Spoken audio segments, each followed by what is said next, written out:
بسم اللہ الرحمن الرحیم۔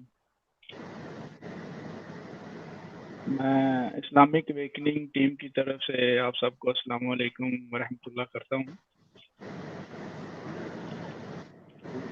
وعلیکم السلام۔ اور دعا دوں کہ اللہ تعالیٰ آپ کو صحت تندرستی عطا فرمائے۔ جو آج کا جو ٹاپک ہے وہ ہے تعریف بائبل، قرآن اور حدیث اور مسیح علماء کے رائے۔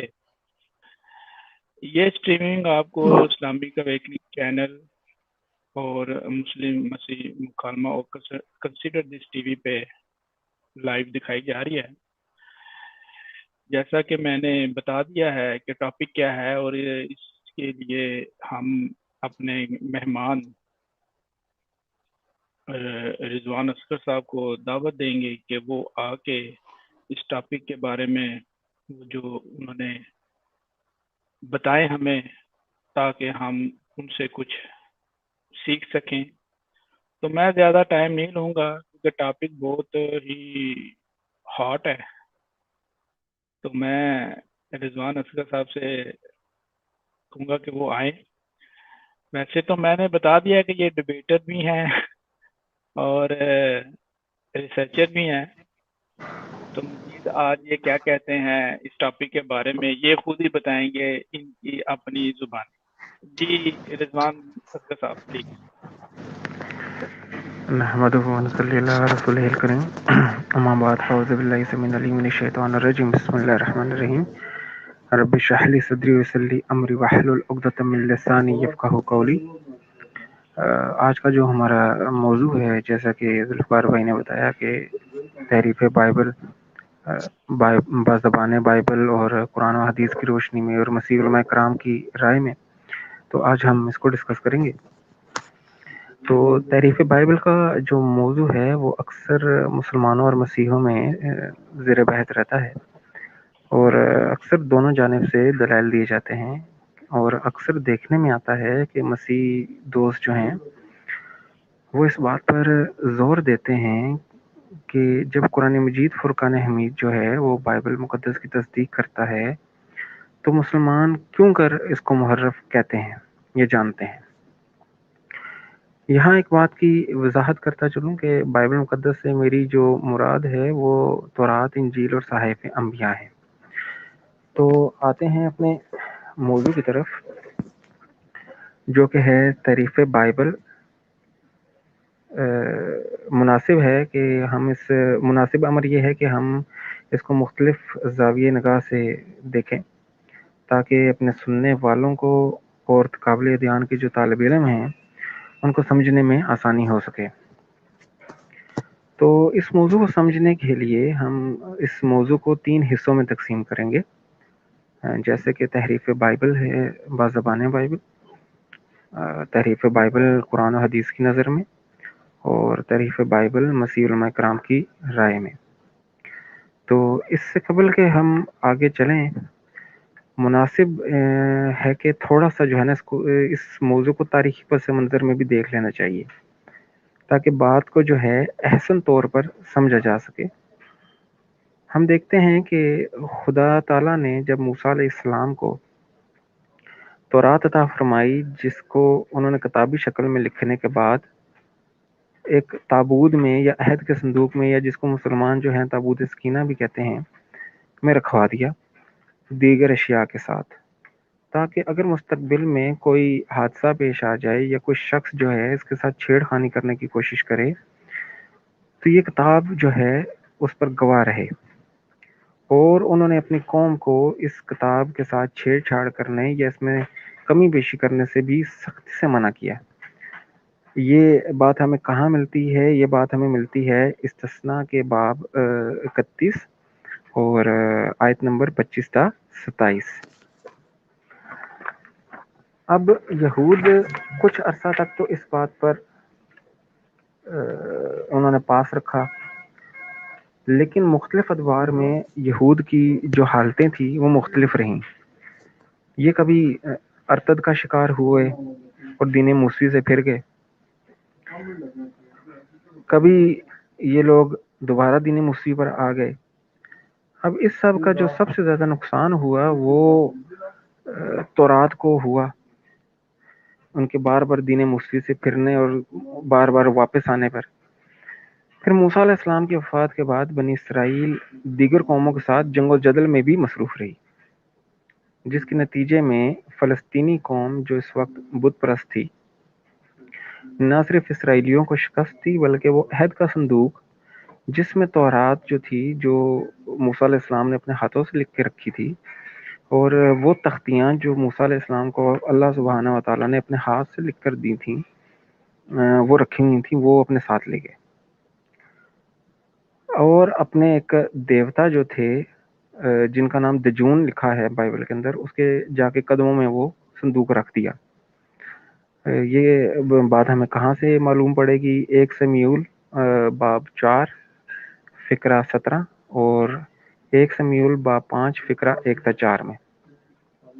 پھر جب فلسطینیوں پر قہر خداوندی برسا تو انہوں نے اس کی وجہ جو تھی وہ تابوت کو سمجھا کہ شاید یہ تابوت کی وجہ سے ہی ہم پر جو ہے نا مصائب اور مصیبتیں اور وبائیں نازل ہو رہی ہیں، تو انہوں نے 7 مہینے تک اس کو اپنے قبضے میں رکھا، اور پھر 7 مہینے بعد انہوں نے ایک گائے کا چھکڑا لیا، 2 گائیں اس کے ساتھ جوتیں، اور اس میں مال اسباب سونا چاندی جو کچھ وہ رکھ سکتے تھے خدا کو خوش کرنے کے لیے انہوں نے ساتھ رکھا، اور اس کو جو ہے نا ہانک دیا کہ یہ جہاں مرضی چلی جائے، ہمارے سر سے اتر جائے۔ تو یہ بات آپ کہاں لکھی ہے؟ 1 سمیول کے اگر باب 6 کو ہم پڑھیں تو وہاں پہ یہ سارا واقعہ ہمیں مل جائے گا۔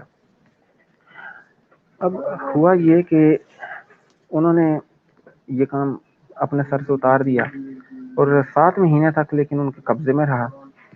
اس کے بعد یہ صندوق جو ہے کریت یاریم نامی ایک علاقے میں 20 برس تک پڑا رہا، بے یار و مددگار لاوارث پڑا رہا۔ یہ بات ہمیں کہاں ملتی ہے؟ 1 سمیول باب 7 فقرہ 1 میں۔ تو جہاں سے پھر جا کر داؤد نے اس کو 20 سال بعد واپس لائے۔ حوالہ 2 سمیول باب 6 فقرہ نمبر 15۔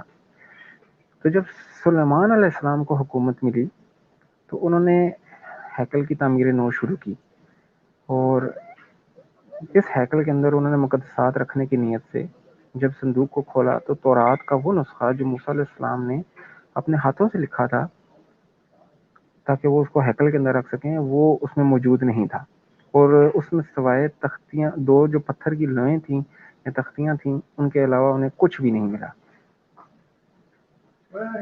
تو یہ بات ہمیں ملتی ہے 1 ملوک باب 8 آیت نمبر 9 میں۔ پھر سلیمان علیہ السلام کی وفات کے بعد ان کے جو بیٹے تھے یاربعام، وہ بت پرست ہو گئی۔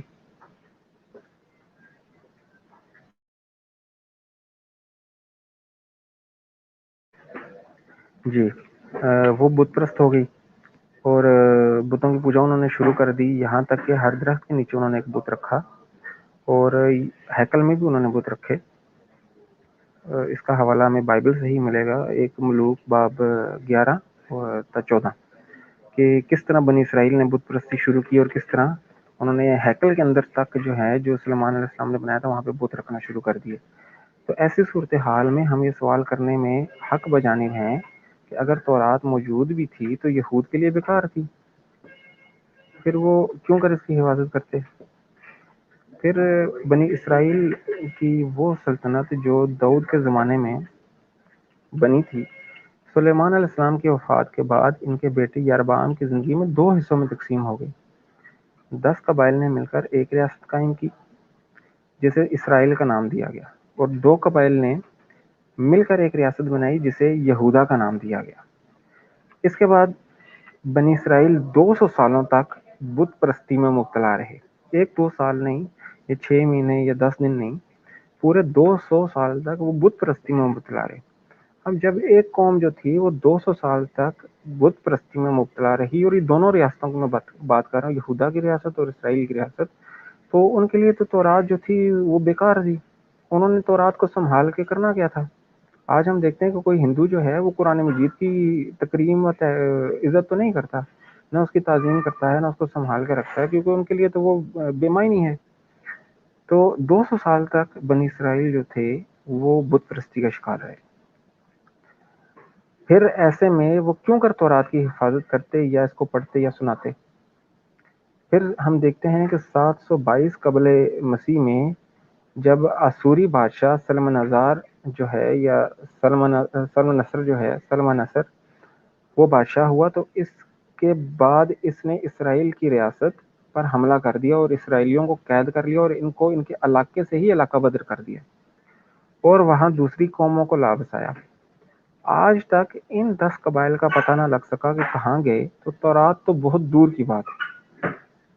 یہ بات ہمیں کہاں سے ملتی ہے؟ 2 3 اور اس کا باب ہے 17 آیت نمبر 2 تک، فقرہ نمبر 3، اور 2 باب 17 آیت نمبر 23.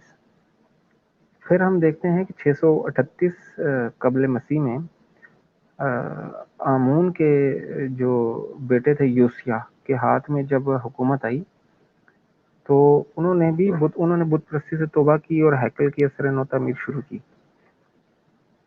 اور اس کی صفائی اور سجاوٹ کے لیے کام شروع کیا. اور اس کے بعد بادشاہت کے 17 سال جو ان کی بادشاہ ہونے کے بعد جو 17 سال ایک کاہن تھے،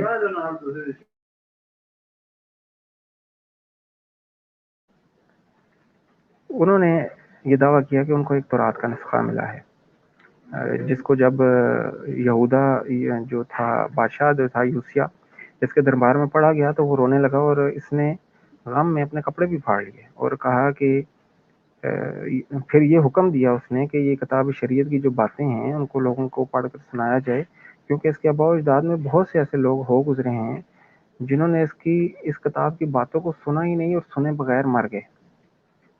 اب یہ بات ہمیں ملتی ہے 2 سلاطین باب 22 فقرہ نمبر 1 تک 11 اور دو توارخ باب 34 آیت نمبر 1 تک 19. ذوالفقار صاحب آواز آ رہی میری آپ کو؟ ہیلو. آواز آپ کی کلیئر آ رہی ہے رضوان بھائی، آپ کنٹینیو کریں. جی ٹھیک. تو یہ بات ہمیں مطلب اس نے یہ حکم دیا کہ میری عوام کو یہ پڑھ کر سنایا جائے، جو بھی جتنا بھی جو شریعت کی باتیں تھیں وہ پڑھ کر سنائی جائیں.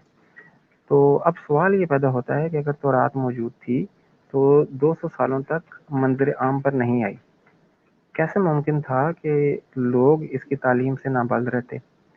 پھر کاہن خلقیہ کا مہیا کردہ نسخہ جو ہے وہ بھی قابل اعتماد نہیں ہے، کیونکہ شاہ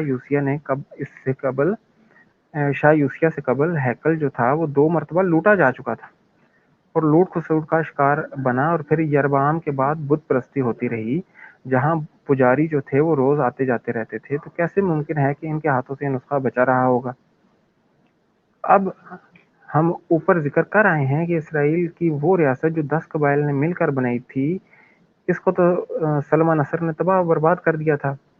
یہاں تک کہ آج تک اس کے باشندوں کا نام و نشان نہیں مل سکا. باقی ماندہ ریاست جو یہودا تھی، جس کو 2 قبائل نے مل کر بنایا تھا، بنیامین اور یہودا کے قبیلے نے، اس کو 606 قبل مسیح میں بنوقد نصر نے یا نبوکت نصر نے یا جس کو بخت نصر بھی کہا جاتا ہے نے حملہ کر دیا اور اس کو لوٹا اور اس کو اپنا باج گزار بنا کر اس کو اپنا جو ہے نا ایک صوبہ بنا کر واپس چلا گیا اپنی ریاست کا. لیکن پھر اس نے کیا کیا کہ 586 قبل مسیح میں اس نے دوبارہ حملہ کیا اور اس نے ہیکل تک کو تباہ کر دیا اور یہودا کی جو یہ ریاست تھی اس کا نام و نشان تک اس نے مٹا دیا. اور ان کی جو بڑی تعداد تھی اس کو ہلاک کر دیا. پھر جو بچ گئے ان کو غلام بنا لیا. باقی ماندہ بچے یہودیوں کا نام جو کام تھا، باقی ماندہ جو یہودی بچ گئے تھے ان کو انتخص چہارم نے ان کا کام تمام کر دیا. اس نے بڑے پیمانے پر قتل و غارت کی اور ان کی کتابیں جلائیں اور ان کو غلام بنایا. اب اگر ان تاریخی حقائق کو انصاف کی نظر سے دیکھا جائے تو حقیقت واضح ہو جاتی ہے کہ تورات جس کے محفوظ ہونے کے دعوے کرتے ہمارے مسیح حضرات نہیں تھکتے، اس کا بچنا ہی محال نظر آتا ہے. پھر مسیحیت کے آنے کے بعد تو حالات اور بھی زیادہ مشکوک ہو گئے، کیونکہ انہوں نے نہ صرف اپنی کتب تک رسائی کسی کی نہیں ہونے دی، اور صرف ایک مخصوص طبقے کو اجازت ہوتی تھی کہ وہ اس کو پڑھ سکیں اور اس کو اپنے پاس رکھ سکیں، تو پھر کیا معلوم کہ چرچ نے 1500 سال تک کسی کو اجازت نہیں دی کہ وہ بائبل پڑھ سکیں؟ کیا معلوم کہ انہوں نے پھر اس میں کیا رد و بدل کی ہوگی اور اس میں کیا کچھ کمی بیشی کی ہوگی، کسی کو نہیں معلوم۔ اس زمن میں پاکستان بائبل سوسائٹی کی طرف سے شائع کردہ ایک کتاب ہے جامع الکتاب۔ اس میں لکھا ہے کہ جان وکلف نامی ایک شخص تھا، اس کی ایک شدید خواہش تھی کہ بائبل مقدس کا جو ترجمہ ہے وہ ایک انگریزی زبان میں کیا جائے تاکہ عام لوگ بھی اس کے پیغام کو سمجھ سکیں۔ تو اس بات پر غصہ آتا تھا کہ اس وقت کے جو مناد تھے وہ اپنی مرضی سے بائبل کے اندر تبدیلیاں کیا کرتے، تشریح کیا کرتے تھے اور اس کی اپنی مرضی سے اس کے حوالہ جات کی تلاوت کیا کرتے تھے جو ان کا دل کرتا تھا۔ تو جان وکلف جو آکسفورڈ یونیورسٹی میں پڑھتا تھا، اسے اس وجہ سے کلیسیا میں موجود غلطیوں کے خلاف آواز اٹھانے پر یونیورسٹی سے بھی نکال دیا گیا۔ وکلف کو بعد میں بدعتی قرار دے کر اس کی چند قیمتی کتابوں کو بھی آگ لگا دیا گیا، اور وکلف کے چند پیروکاروں نے بائبل کا انگریزی میں ترجمہ کیا، اور یہ کام انہوں نے 1384 میں مکمل کیا اور 1408 میں وکلف کی بائبل پر پابندی لگا دی۔ مطلب آپ دیکھیں کہ یہ کام کوئی مسلمان ریاست نہیں کر رہی، کوئی اسلامک ریاست نہیں کر رہی، یہ خود مسیح حضرات تھے جو اپنی بائبل کو کسی کو پڑھنے ہی نہیں دیتے تھے، اور اگر کوئی ترجمہ کر بھی لیتا تھا تو اس کو جو ہے نا اس کے ترجمے پہ پابندی لگا کر اس کے ترجمے کو بین کر دیا جاتا تھا۔ پھر اس کے چند پیروکاروں نے بائبل کا انگریزی میں ترجمہ کیا اور اس کی سینکڑوں نقلیں تیار کی اور فروخت بھی کی، لیکن عام لوگ جو تھے وہ اس وقت اتنے پڑھے لکھے نہیں ہوتے تھے اور ان کو پڑھنا لکھنا نہیں آتا تھا۔ تو جان وکلف کے پیروکاروں نے یہ کیا کہ جو غریب پادری بھی تھے کہ جگہ بجگہ سفر کیا اور سفر کر کے عام لوگوں کو بائبل پڑھ کے سنائی اور تشریح کرتے تھے۔ تو ان میں سے بعض کو بدعتی قرار دے کر ان کی بائبل کو گلوں میں ڈال کر زندہ جلا دیا گیا۔ اب یہ کوئی اسلامک ریاست نہیں کر رہی، یہ کر رہی ہے مسیح حضرات، اور پھر یہ تلوار کے زور پر پھیلنے کا الزام جو ہے اسلام پر لگاتے ہیں۔ یہ بات کہاں لکھی ہے؟ جامع الکتاب صفحہ نمبر 25 پہ، جس کو شک ہے وہ جا کے حوالہ جات کراس چیک کر سکتا ہے۔ پھر مزید لکھا ہے کہ ولیم نڈال نامی ایک شخص بھی بائبل کا ترجمہ کرنے کی کوشش کر رہا تھا، اور اس نے ترجمہ کرنے کی کوشش کی، اور اس سے قبل کہ وہ ترجمہ مکمل کر پاتا اس کو گرفتار کیا گیا اور اس کو زندہ جلا دیا گیا۔ جامع الکتاب صفحہ نمبر 27۔ اب جس کتاب کے ترجمے کرنے پر لوگوں کو زندہ جلا دیا جاتا تھا، اور یقیناً ایسی کوئی بات ضرور ہوگی اس کتاب کے اندر جس پر چرچ پردہ ڈالنا چاہ رہی تھی، کیونکہ اسی لیے تو وہ لوگوں کو پڑھنے نہیں دے رہے تھے۔ پھر جب مارٹن لوتھر آیا 1500 عیسوی میں، تو چرچ کے خلاف اس نے بغاوت کی اور اس کے پیروکاروں کی بڑی ایک تعداد بڑھ گئی، اور جو اس وقت کا کنگ تھا، کنگ جیمز، اس کی نگرانی میں کنگ جیمز ورژن بائبل بھی انگریزی میں ترجمہ ہوا۔ تب چرچ جو تھی وہ بے بس ہو گئی، اور انہوں نے 8 اپریل 1546 کو ایک کونسل منعقد کی، جس میں یہ حکم نامہ جاری کیا کہ عام آدمی کو بائبل تک رسائی حاصل کرنے سے روکا جائے۔ کوئی شخص خود سے بائبل پڑھ کر اس کے معنی اور مفہوم کو سمجھنے کی کوشش نہ کرے، بلکہ کلیسیائی تشریحات پر ہی منحصر رہے۔ لیکن جب حالات کلیسیا کے قابو سے باہر ہوئے تو 18 نومبر 1965 کو ایک اور کونسل منعقد ہوئی، جس میں پوپ نے یہ اجازت نامہ جاری کیا کہ ایک عام آدمی کیتھولک پادری کی نگرانی میں بائبل کا مطالعہ کر سکتا ہے، لیکن اس کے لیے دیگر فرقوں کی بائبل کو پڑھنا ممنوع قرار دیا گیا۔ اب دیکھیں اسلام میں جتنے بھی اختلافات ہوں، لیکن کبھی بھی قرآن مجید کو پڑھنے سے نہ تو روکا گیا اور نہ ہی کسی اور مکتوبہ فکر کے کسی پرنٹنگ پریس سے چھپے ہوئے قرآن کو پڑھنے سے منع کیا گیا، بلکہ قرآن پڑھنے کی ترغیب دی جاتی۔ اسی کے برعکس جو ہے بائبل کو 1500 سالوں تک پردوں میں چھپا کر رکھا گیا تاکہ اس کو کوئی پڑھ نہ سکے اور کوئی اس کو جان نہ سکے یا سمجھ نہ سکے، کیونکہ پادریوں کو پھر جو ہے ظاہری بات ہے ان کے خدائی اختیارات جو تھے وہ ختم ہوتے تھے، اور اس میں جو رد و بدل کرتے تھے وہ اتنا کھلم کھلا نہیں کر سکتے تھے۔ تو مارٹن لوتھر کے بعد جب وہ بے بس ہوئے تو پھر انہوں نے جو ہے نا اجازت دی، لیکن ایک مشروط اجازت دی۔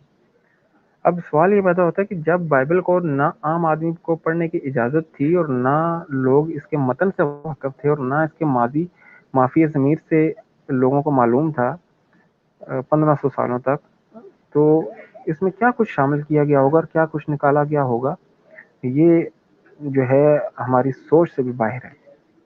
اب آتے ہیں اپنے پہلے پوائنٹ کی طرف، جو کہ ہے تعریف بائبل با زبان بائبل۔ اس زمن میں عرض یہ ہے کہ بائبل خود اس بات کی گواہی چیخ چیخ کر دیتی ہے کہ اس میں رد و بدل کی گئی ہے۔ مثال کے طور پر اگر ہم یرمیہ کی کتاب باب 8 فقرہ نمبر 8 کو دیکھیں تو اس میں لکھا ہے کہ تم کیوں کر کہتے ہو کہ ہم دانشمند ہیں اور خداوند کی شریعت جو ہے ہمارے پاس ہے، لیکن دیکھ کہ لکھنے والوں کے باطل قلم نے باطلات پیدا کی ہے۔ اب اس سے صاف ظاہر ہے کہ جب شریعت لکھی گئی یرمیہ نبی کے دور میں، اس سے پہلے تو وہ کہہ رہے ہیں کہ یہ شریعت خدا کی نہیں بلکہ اس میں کافی کچھ ملاوٹ ہو چکا ہے۔ اس کی ایک اور گواہی ہم خود یرمیہ نبی کے زمانے میں دیکھتے ہیں کہ جب انہوں نے اپنے ایک کاتب کو خدا کا کلام لکھوایا تو اس نے اپنی طرف سے بھی بہت سی باتیں اس میں ملا دیں۔ یرمیہ باب 36 آیت نمبر 32۔ اب سوال یہ پیدا ہوتا ہے کہ جب کلام خدا خود نبی کی زندگی میں تحریف سے نہ بچ سکا تو پھر بعد میں کیا گارنٹی ہے کہ وہ محفوظ رہا ہوگا؟ پھر صحائف انبیاء میں تحریف کی اس عادت بد کا ذکر کرتے ہوئے خود پولوس صاحب جو تذکرہ کرتے نظر آتے ہیں وہ اور کچھ یوں گویا ہوتے ہیں کہ ہم ان بہت سو کی مانند نہیں ہیں جو کلام خدا میں آمیزش کرتے ہیں۔ 2 کرنتھیوں باب 2 آیت نمبر 17۔ اب اگر پولوس صاحب کی اسی بات کو سمجھنے کے لیے ہم پاکستان بائبل سوسائٹی کی طرف سے شائع شدہ کتاب مطالعاتی اشاعت کا مطالعہ کریں تو اس میں آیت کے حاشیہ میں جو تشریح مسیح مبلغین نے کی ہے وہ کچھ ان الفاظ میں ہے جو میں اپنے سننے والوں کے سامنے رکھنا چاہوں گا کہ بعض مبلغین خوشخبری یعنی انجیل میں ایسی باتیں شامل کر دیتے تھے جو سننے والوں کو پسند آئیں تاکہ وہ خوش ہو کر انہیں زیادہ چندہ دیں۔ اسی طرح وہ دولت سمیٹنا چاہتے تھے اور یہ مبلغین اس ہدایت کا سہارا لے کر اپنی آمدن میں اضافہ کرنا چاہتے تھے۔ مطالعاتی اشاعت صفحہ نمبر 21-23 2123۔ تو بھائی چیک کر سکتے ہیں جو حوالہ جات دیے جا رہے ہیں ان کو کراس چیک، اگر کسی کو شک ہے کہ ہم غلط دے رہے ہیں تو وہ چیک کر سکتے ہیں۔ اب سوال یہ اٹھتا ہے کہ ہمیں یا ایک عام قاری کو کیسے معلوم ہوگا کہ مسیح مبلغین نے چندے کی خاطر کون کون سی باتیں لوگوں کو خوش کرنے کے لیے ایک کلام الہی میں شامل کر رکھی ہیں؟ اسی لیے قرآن مجید فرقان حمید میں اللہ سبحانہ و تعالیٰ کچھ یوں فرماتے ہیں کہ اور اللہ نے جب اہل کتاب سے عہد لیا کہ تم اسے سب لوگوں سے ضرور بیان کرو گے اور اسے چھپاؤ گے نہیں، تو پھر بھی ان لوگوں نے اس عہد کو اپنی پیٹھ پیچھے ڈال دیا اور اسے بہت کم قیمت میں بیچ ڈالا، اور ان کا یہ بیوپار یا ان کا یہ کاروبار بہت برا ہے۔ سورہ آل عمران آیت نمبر 187۔ شاید بھائی میری آواز آ رہی ہے نا کلیئر؟ ٹھیک ہو گیا۔ اچھا، اب سورہ آل عمران آیت نمبر 187۔ قربان جاؤں کہ جن باتوں کا اقرار آج مسیح حضرات کر رہے ہیں اللہ سبحانہ و تعالیٰ نے ان کو 1400 سال قبل ہی قرآن مجید میں بیان کر دیا تھا کہ یہ اللہ سبحانہ و تعالیٰ کی آیات کو چند کچھ پیسوں کی حوض جو ہے بیچ کر اپنا کاروبار چلا رہے ہیں۔ خیر، ہم آتے ہیں اپنے موضوع کی طرف، اور اگر مزید مطالعہ کریں تو ہم دیکھتے ہیں کہ بائبل مقدس میں جا بجا ایسی مثالیں ملتی ہیں جن میں بات روز روشن کی طرح یہ عیاں ہو جاتی ہے کہ بائبل مقدس جو ہے وہ محرف ہو چکی ہے۔ چند ایک مثالیں پیش خدمت ہیں۔ بائبل میں لکھا ہے 1 کرنتھیوں کے باب 15 آیت نمبر 3-4 میں، چنانچہ میں نے سب سے پہلے تم کو وہی بات پہنچا دی جو مجھے پہنچانی تھی، جیسا کہ نوشتوں میں لکھا ہے کہ وہ ہمارے گناہوں کے لیے مرا اور دفن ہوا اور کتاب مقدس کے مطابق تیسرے دن جی اٹھا. ٹھیک ہو گیا. اب سوال یہ پیدا ہوتا ہے، اور میں یہ سوال اپنے مسیح بھائیوں کے سامنے رکھنا چاہتا ہوں کہ نوشتوں میں کہاں لکھا ہے؟ نوشتوں سے مراد ان کی عہد نامہ قدیم ہے، صحائف انبیاء ہیں. تو پولس رسول جو بات فرما رہے ہیں وہ کون سے نوشتے میں لکھی ہے اور اس کا ریفرنس کیا ہے؟ ذرا یہ بتا دیں کہ آنے والے مسیح نے مر کر دفن ہونا ہے اور 3 دن بعد وہ دوبارہ زندہ ہو جائے گا. اب یا تو پولس صاحب نے صحائف انبیاء پر جھوٹ باندھا ہے یا پھر کتاب مقدس میں تحریف کی ہے، جس کا جواب اب مسیح حضرات ہی دیں گے. پھر یعقوب کا خط ہم پڑھتے ہیں، اس میں باب نمبر 4 آیت نمبر 5 ہے. اس میں لکھا ہے کہ کیا تم گمان کرتے ہو کہ نوشتہ بے فائدہ کہتا ہے کہ جو روح ہم میں سکونت پذیر ہے وہ غیرت کی مشتاق ہے. اب یہ آیت بھی جو ہے ہمیں نوشتے میں مسیح بھائی جو ہیں ہمارے وہ دکھا دیں کہ کون سے نوشتے میں اور کس جگہ پہ لکھا ہوا ہے کہ جو روح ان میں سکونت پذیر ہے وہ غیرت کی مشتاق ہے. پھر اسی طرح یوحنا. رضوان بھائی، آپ یہ جی جی ڈیمانڈ کر رہے ہیں کہ یہ اولڈ ٹیسٹامنٹ سے دکھائیں یا نیو ٹیسٹامنٹ سے دکھائیں؟ یہ جو جی ابھی جی نوشتے کی آپ بات کر رہے ہیں. جی اولڈ ٹیسٹیمنٹ سے دکھائیں، کیونکہ یسوع جو ہیں وہ اولڈ ٹیسٹیمنٹ کی بات کر رہے ہیں کہ اولڈ ٹیسٹیمنٹ مطلب یہ جتنی بھی باتیں ہو رہی ہیں نا، جہاں بھی یہ کہتے ہیں کہ نوشتے میں لکھا ہے، نوشتے میں لکھا ہے، تو اس سے مراد یہی ہوتی ہے کہ اولڈ ٹیسٹیمنٹ میں لکھا ہے. اب وہ اولڈ ظاہری ٹیسٹامنٹ. بات ہے کہ اولڈ ٹیسٹیمنٹ سے ہمیں حوالہ دیا جائے کہ اولڈ ٹیسٹیمنٹ میں کہاں لکھا ہے. اگر نہیں لکھا تو اس کا مطلب ہے کہ یا تو انہوں نے جھوٹ لکھا اور کلام خدا میں اپنے پاس سے ایک بات لکھ لی، اور اگر یہ کہتے ہیں کہ نہیں یہ موجود تھی تو اس کا مطلب ہے کہ یہودیوں نے پھر جو ہے نا بائبل مقدس میں تحریف کی ہے اور آج یہ موجود نہیں ہے. تو ہمارا جو دعویٰ ہے کہ بائبل جو ہے وہ محرف ہو چکی ہے خود ہی ثابت ہو جائے گا. لیکن اگر یہ ریفرنسز دکھا دیتے ہیں تو ہم اپنے دعوے سے بیک آؤٹ کر جائیں گے، لیکن اس کے لیے ان کو ریفرنسز دکھانے پڑیں گے. خیر، جی جی. آگے چلتے ہیں. یوحنا کی انجیل ہے. ذوالفقار ایک منٹ، ذوالفقار بھائی اپنا کیمرہ آف کر کے پھر سے آن کرو. آپ کی اٹک گئی ہے پوری پکچر، آپ کا فریم اٹک گیا ہے پورا. ہاں پھر سے آن کرو.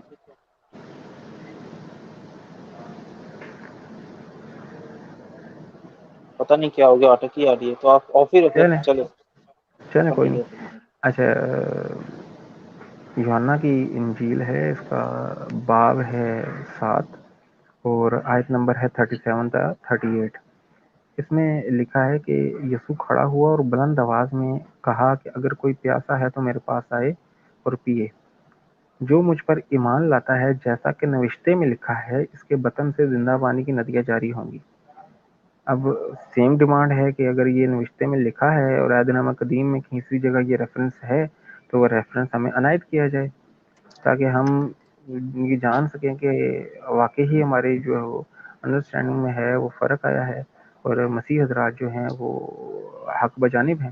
نہیں تو ان کو یہ ماننا پڑے گا کہ بائبل کے اندر تحریف ہوئی ہے اور نوشتے سے آج یہ ربڑ کر دیا گیا ہے یا اس کو مٹا دیا گیا ہے. پھر اسی طرح ہم دیکھتے ہیں متی باب 22 آیت نمبر 31 تا 33 میں لکھا ہے، اور مردوں کی قیامت کی بابت خدا نے جو تمہیں فرمایا تھا کیا تم نے نہیں پڑھا. اب یہ یسوع جو ہیں یہ مخاطب ہو رہے ہیں یہودیوں کے ساتھ کہ کیا تم نے نہیں پڑھا کہ میں ابراہیم کا خدا، اسحاق کا خدا، یعقوب کا خدا ہوں اور مردوں کا نہیں بلکہ زندوں کا خدا ہوں. لوگ یہ سن کر اس تعلیم سے دھنگ رہ گئے. اب جو چیز غور طلب ہے وہ یہ ہے کہ یسوع جو ہے یہودیوں کے آگے یہ چیزیں بیان کر رہا ہے، اور یہودی جو ہیں انہوں نے تعجب کا اظہار اس چیز پہ کیا ہے کہ یسوع کو یہ باتیں کیسے معلوم ہیں. ٹھیک ہے، یہ نہیں انہوں نے کہا کہ بھئی یہ چیزیں نہیں لکھی ہوئی بائبل میں یا اس کا ریفرنس نہیں ہے، لیکن آج یہ چیز بائبل کے اندر موجود نہیں ہے. اور میں یہ کلیئر کٹ آیات جو ہیں یہ مسیح حضرات کے سامنے رکھ کر ان سے پوچھتا ہوں کہ یہ ریفرنسز دے دیں تو ہم مان لیں گے کہ یہ بائبل محرف نہیں ہے. نہیں تو وہ ان کو یہ ماننا پڑے گا کہ بائبل محرف ہو چکی ہے. یہ چند مثالیں تھیں جو میں نے ان کے سامنے رکھی ہیں، جس طرح کہ میں پھر دہرا دیتا ہوں کہ 1 کرنتھیوں باب 15 آیت نمبر 3 تا 4، یعقوب کا خط باب 4 آیت 5، یوحنا کا خط باب 7 فقرہ 37 تا 38، اور متی باب 22 فقرہ 31 تا 33۔ اب سوال یہ پیدا ہوتا ہے کہ کتاب مقدس میں یہ باتیں کہاں لکھی ہیں؟ اگر مسیح حضرات یہ دعویٰ کریں کہ ان کی کتاب تحریف سے پاک ہے تو برائے مہربانی یہ آیات جن کا ذکر ابھی میں نے تھوڑی دیر پہلے کیا ہے ہمیں عہد نامہ قدیم سے دکھا دیں، نہیں تو دوسری صورت میں یہ تسلیم کرنا ہوگا کہ بائبل محرف ہو چکی ہے۔ اب آتے ہیں اپنے دوسرے پوائنٹ کی طرف جو کہ ہے تحریف بائبل قرآن مجید اور حدیث کی روشنی میں۔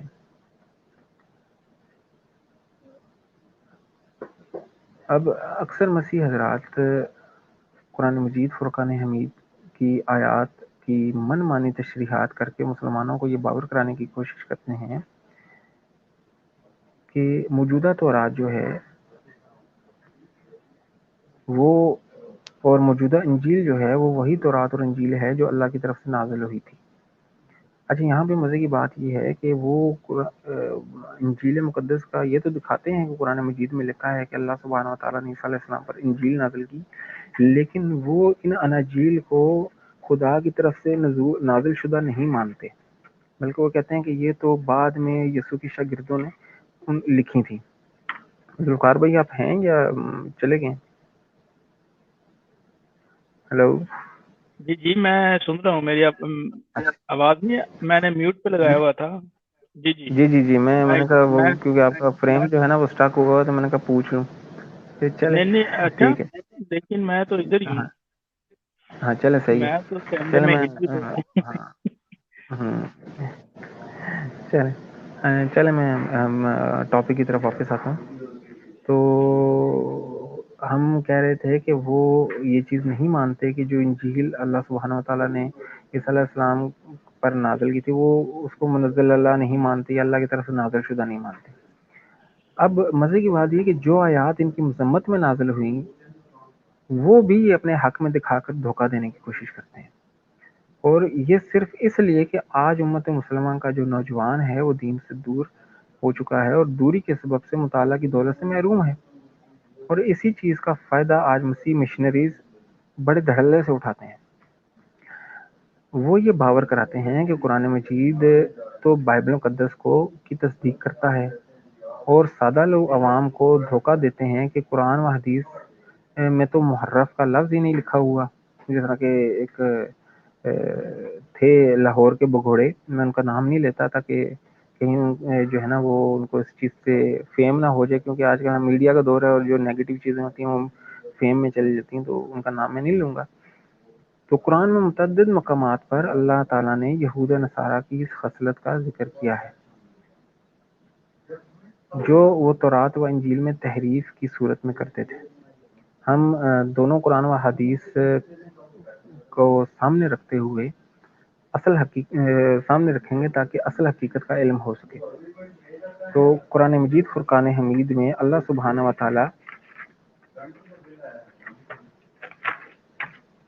یہ فرماتے ہیں کہ پھر ان کی عہد شکنی کے سبب ہم نے ان پر لعنت نازل فرمائی اور ان کے دل سخت کر دیے کہ وہ کلام کو اس کی جگہ سے بدل ڈالتے تھے۔ یہاں پر جو لفظ استعمال ہوا ہے عربی میں یحرفون کا لفظ استعمال ہوا ہے، اور جو کچھ نصیحت انہیں کی گئی تھی اس کا بڑا حصہ وہ بھلا بیٹھے، اور ان کی ایک نہ ایک خیانت پر تجھے اطلاع ملتی رہے گی۔ یہاں ہاں تھوڑے سے ایسے نہیں بھی ہیں، بس تو انہیں معاف کرتا جا اور درگزر کرتا جا، بے شک اللہ سبحانہ و تعالیٰ احسان کرنے والوں سے محبت کرتا ہے۔ سورہ معاہدہ آیت نمبر 13۔ اب یہاں پر اللہ سبحانہ و تعالیٰ نے کلیئر کٹ بتا دیا ہے کہ یہود جو تھے وہ تورات کے اندر تحریف کرتے تھے، لیکن ان میں سے بعض جو علماء کرام ہیں وہ حق پرست بھی ہیں، وہ حق کو قبول کرنے والے بھی ہیں، اور وہ جب حق کی آواز سنتے ہیں تو اس پر لبیک کہتے ہیں۔ تو ان کے حوالے سے اللہ سبحانہ و تعالیٰ نے رسول اللہ صلی اللہ علیہ وسلم کو نیکی کا اور احسان کا حکم دیا، جس طرح کہ عبداللہ ابن سلام جو تھے، جو صحابی رسول تھے، وہ پہلے یہودیوں کے ایک بہت بڑے عالم تھے۔ پھر اسی طرح اللہ سبحانہ و تعالیٰ نے انجیل کے بارے میں بھی فرمایا ہے کہ جو اپنے آپ کو نصرانی کہتے ہیں ہم نے ان سے بھی عہد و پیمان لیا اور انہوں نے بھی اس کا ایک بڑا حصہ فراموش کر دیا۔ جو انہیں نصیحت کی گئی تھی. تو ہم نے بھی ان کے آپس میں بغض و عداوت ڈال دی جو قیامت تک رہے گی، اور جو کچھ یہ کرتے ہیں ان قریب اللہ تعالیٰ انہیں سب بتا دے گا. اب اللہ سبحانہ و تعالیٰ نے یہاں پر یہ بات بھی بیان کر دی کہ اللہ سبحانہ و تعالیٰ نے نصرانیوں کے ساتھ بھی ایک عہد باندھا، یعنی انجیل کی شکل میں، تو انہوں نے بھی اس کا ایک بہت بڑا حصہ وہ فراموش کر بیٹھے یا بلا بیٹھے. پھر اسی حقیقت کو حدیث نبوی میں کچھ یوں بیان کیا جاتا ہے. مسند احمد کی حدیث ہے، اور اس میں سیدنا جو عبد الرحمن بن ابی یعلا ہیں اپنے والد سے روایت کرتے ہیں کہ سیدنا معاذ بن جبل رضی اللہ تعالی عنہ کا بیان ہے کہ وہ ارض شام میں گئے.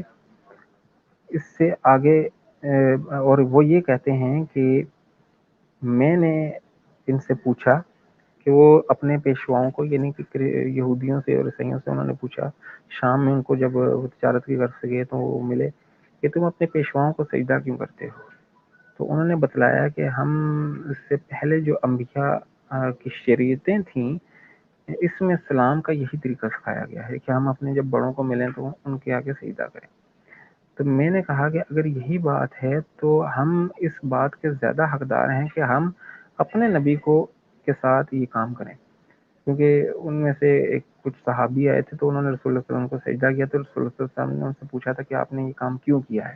تو وہ اس کا بیک گراؤنڈ بتا رہے تھے کہ ہم گئے اور ہم نے وہاں کے کرسچن حضرات کو دیکھا اور وہ اپنے جو بڑے تھے ان کو جھک کر مل رہے تھے اور اس طرح جو ہے نا سجدہ کر رہے تھے. تو اس کی وجہ انہوں نے پوچھی، تو انہوں نے کہا کہ ہماری شریعت میں اسلام کا یہی طریقہ رائج ہے کہ اپنے سے بڑوں کو جھک کے ملا جائے. رضوان اب بھائی میں جب آپ کے ساتھ ہی ہوں.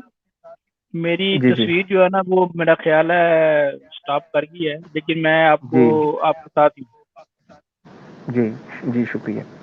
تو یہ سن کر نبی کریم صلی اللہ علیہ وسلم نے فرمایا کہ ان لوگوں نے جس طرح اپنی مذہبی کتابوں میں تحریف کی ہے اسی طرح اپنے انبیاء پر بھی جھوٹ باندھے ہیں.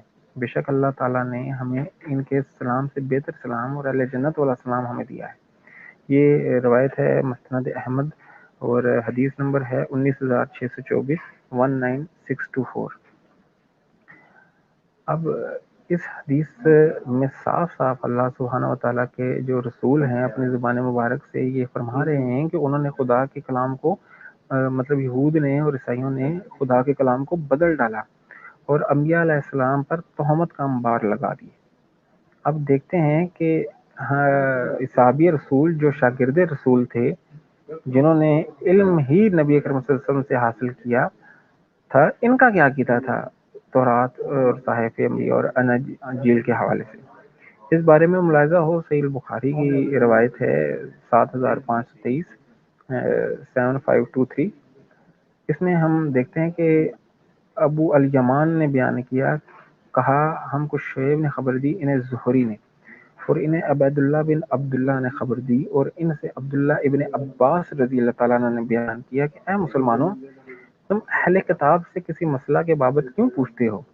تمہاری کتاب جو اللہ تعالیٰ نے تمہارے نبی کے وسیلہ سے تم پر نازل کی ہے وہ اللہ کے یہاں سے بالکل تازہ آئی ہے اور خالص ہے، اس میں کوئی ملاوٹ نہیں ہے. اور اللہ تعالیٰ نے خود تمہیں بتا دیا کہ اہل کتاب نے اللہ تعالیٰ کی کتابوں کو بدل ڈالا. وہ ہاتھ سے کتاب لکھتے اور دعویٰ کرتے ہیں کہ یہ اللہ کی طرف سے ہے تاکہ اس کے ذریعے سے تھوڑی سی پونجی حاصل کی جائے. وہی بات جو مطالعاتی شاد والے نے کہی کہ ان اناجیل میں بہت ساری باتیں مکس کر دیا کرتے تھے تاکہ کچھ پیسے کمائے جا سکیں. تم کو جو خدا تعالیٰ نے قرآن اور حدیث کا علم دیا ہے کیا وہ تم کو اس سے منع نہیں کرتا کہ تم دین کی باتیں اہل کتاب سے پوچھو؟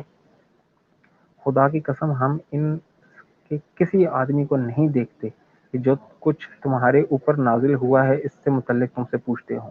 اور یہ بات سچ ہے کہ کوئی مسیح حضرات جو وہ تنقید تو کرتے ہیں قرآن مجید پہ حدیث پہ، لیکن وہ مسلمانوں سے آ کر اس کے بارے میں نہیں پوچھتے کہ بھائی یہ قرآن میں یہ آیت نازل ہوئی ہے تو آپ کا اس کے بارے میں کیا خیال ہے یا آپ اس کی کیا تشریح کرتے ہیں. اور حدیث کے وہ بس اٹھتے ہیں اور اس کو فیس بک پہ یا یوٹیوب پہ کہیں پہ بھی پوسٹ کر کے اپنی من مانی تشریح کر کے اعتراض کرتے ہیں، لیکن ہم سے کوئی مسئلہ نہیں پوچھتے.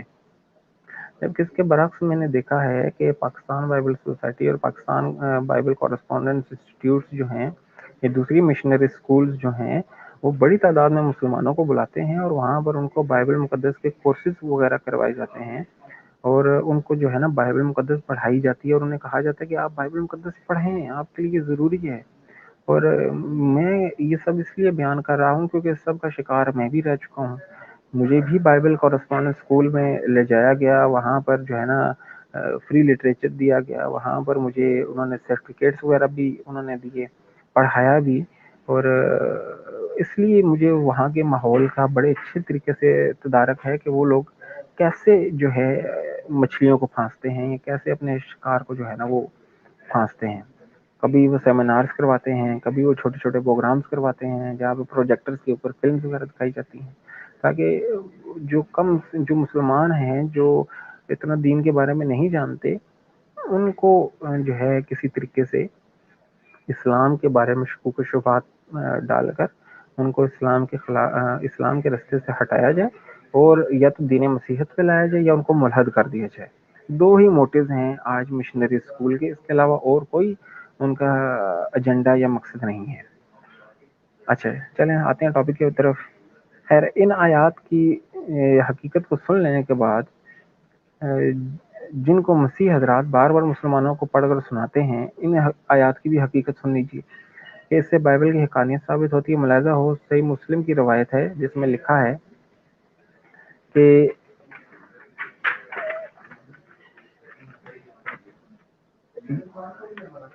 حضرت برا بن عازب رضی اللہ تعالیٰ عنہ سے روایت ہے کہ نبی اکرم صلی اللہ علیہ وسلم کے سامنے ایک یہودی سیاہ کیا ہوا کھڑا کوڑے مطلب گزرا، تو آپ صلی اللہ علیہ وسلم نے یہودیوں کو بلا کر فرمایا کہ کیا تم نے اپنی کتاب میں زانی کی سزا یہی پائی ہے؟ مطلب یہودیوں نے رسول اللہ صلی اللہ علیہ وسلم کو جو مدینے میں تھا انہوں نے بلایا تھا، اور انہوں نے کہا تھا کہ ہمارے درمیان میں ایک خاتون نے زنا کیا ہے اور ایک مرد نے کیا ہے، تو آئیں ہم ان کو سزا دے رہے ہیں، تو آپ بھی ہیں۔ تو جب رسول اللہ صلی اللہ علیہ وسلم گئے تو انہوں نے دیکھا کہ انہوں نے اس کا منہ کالا کیا ہوا ہے، اس کو گدھے پہ بٹھایا ہوا ہے اور اس کو چکر لگوا رہے ہیں۔ تو رسول اللہ صلی اللہ علیہ وسلم نے ان سے سوال کیا کہ کیا تمہاری کتاب میں زانی مرد اور عورت کی یہی سزا ہے؟ تو انہوں نے کہا جی ہاں۔ تو آپ صلی اللہ علیہ وسلم نے ان کے علماء میں سے ایک آدمی کو بلا کر فرمایا کہ تجھے اس اللہ کی قسم دیتا ہوں جس نے موسیٰ علیہ السلام پر تورات نازل کی ہے، کیا تم اپنی کتاب میں زانی کی سزا اسی طرح پاتے ہو؟ اس نے کہا نہیں، اور اگر آپ صلی اللہ علیہ وسلم مجھے یہ قسم نہ دیتے تو میں کبھی بھی آپ صلی اللہ علیہ وسلم کو نہ بتاتا۔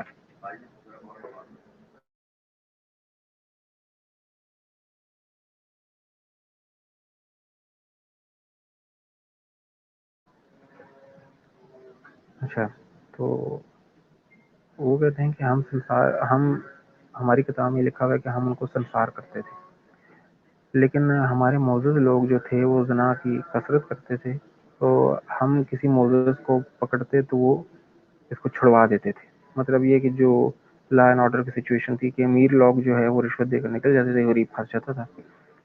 تو ہم نے یہ حل نکالا اس کا کہ ہم امیر ہو یا غریب ہو اس کا منہ کالا کر کے گدھے پہ اس کو بٹھا کر اس کو مجمع میں ذلیل کریں گے۔ تو ہم نے اس کو کوڑے مارنے یا رجم کرنے کی جگہ ہم نے یہ سزا مقرر کر دی۔ رسول اللہ صلی اللہ علیہ وسلم نے فرمایا کہ اللہ تعالیٰ، اے اللہ تعالیٰ، میں وہ پہلا ہوں جس نے تیرے حکم کو زندہ کیا، یعنی تورات کے حکم کو زندہ کیا، جبکہ وہ اسے ختم کر چکے تھے، یعنی یہودی۔ چنانچہ آپ صلی اللہ علیہ وسلم نے حکم دیا کہ اس کو سنسار کیا جائے، کیونکہ رسول اللہ صلی اللہ علیہ وسلم مدینے میں حاکم بھی تھے، لیڈر بھی تھے، اور ایک جو ہے اپنا لا اینڈ آرڈر سچویشن کو مینٹین کرنے والے بھی تھے۔ تو انہوں نے تورات کے حکم کو فوقیت دی، قرآن کا حکم لاگو نہیں کیا، تورات کا حکم لاگو کیا اور اس کو سنسار کیا گیا۔ اب تو اللہ تعالیٰ نے یہ آیت نازل فرمائی کہ اے رسول، آپ صلی اللہ علیہ وسلم کو وہ لوگ غمگین نہ کریں جو کفر میں بڑھنے والے ہیں، جنہوں نے اپنے منہ سے تو کہا کہ ہم ایمان لائے لیکن ان کے دل ایمان نہ لائے، اور جو یہودیوں سے جھوٹ بولنے کے لیے جاسوسی کرتے ہیں، وہ ان لوگوں کے لیے جاسوسی کرتے ہیں جو ابھی تک آپ صلی اللہ علیہ وسلم کے پاس نہیں آئے، اور وہ اللہ کے کلام کو اپنی جگہ سے تبدیل کر دیتے ہیں۔ وہ یہ کہتے ہیں کہ اگر تم کو یہ حکم ہمارا بتایا ہوا دیا جائے تو اسے لے لو، اور اگر یہ حکم نہ دیا جائے تو اسے بچو۔ خلاصہ یہ کہ یہود کہتے تھے کہ محمد رسول اللہ صلی اللہ علیہ وسلم کے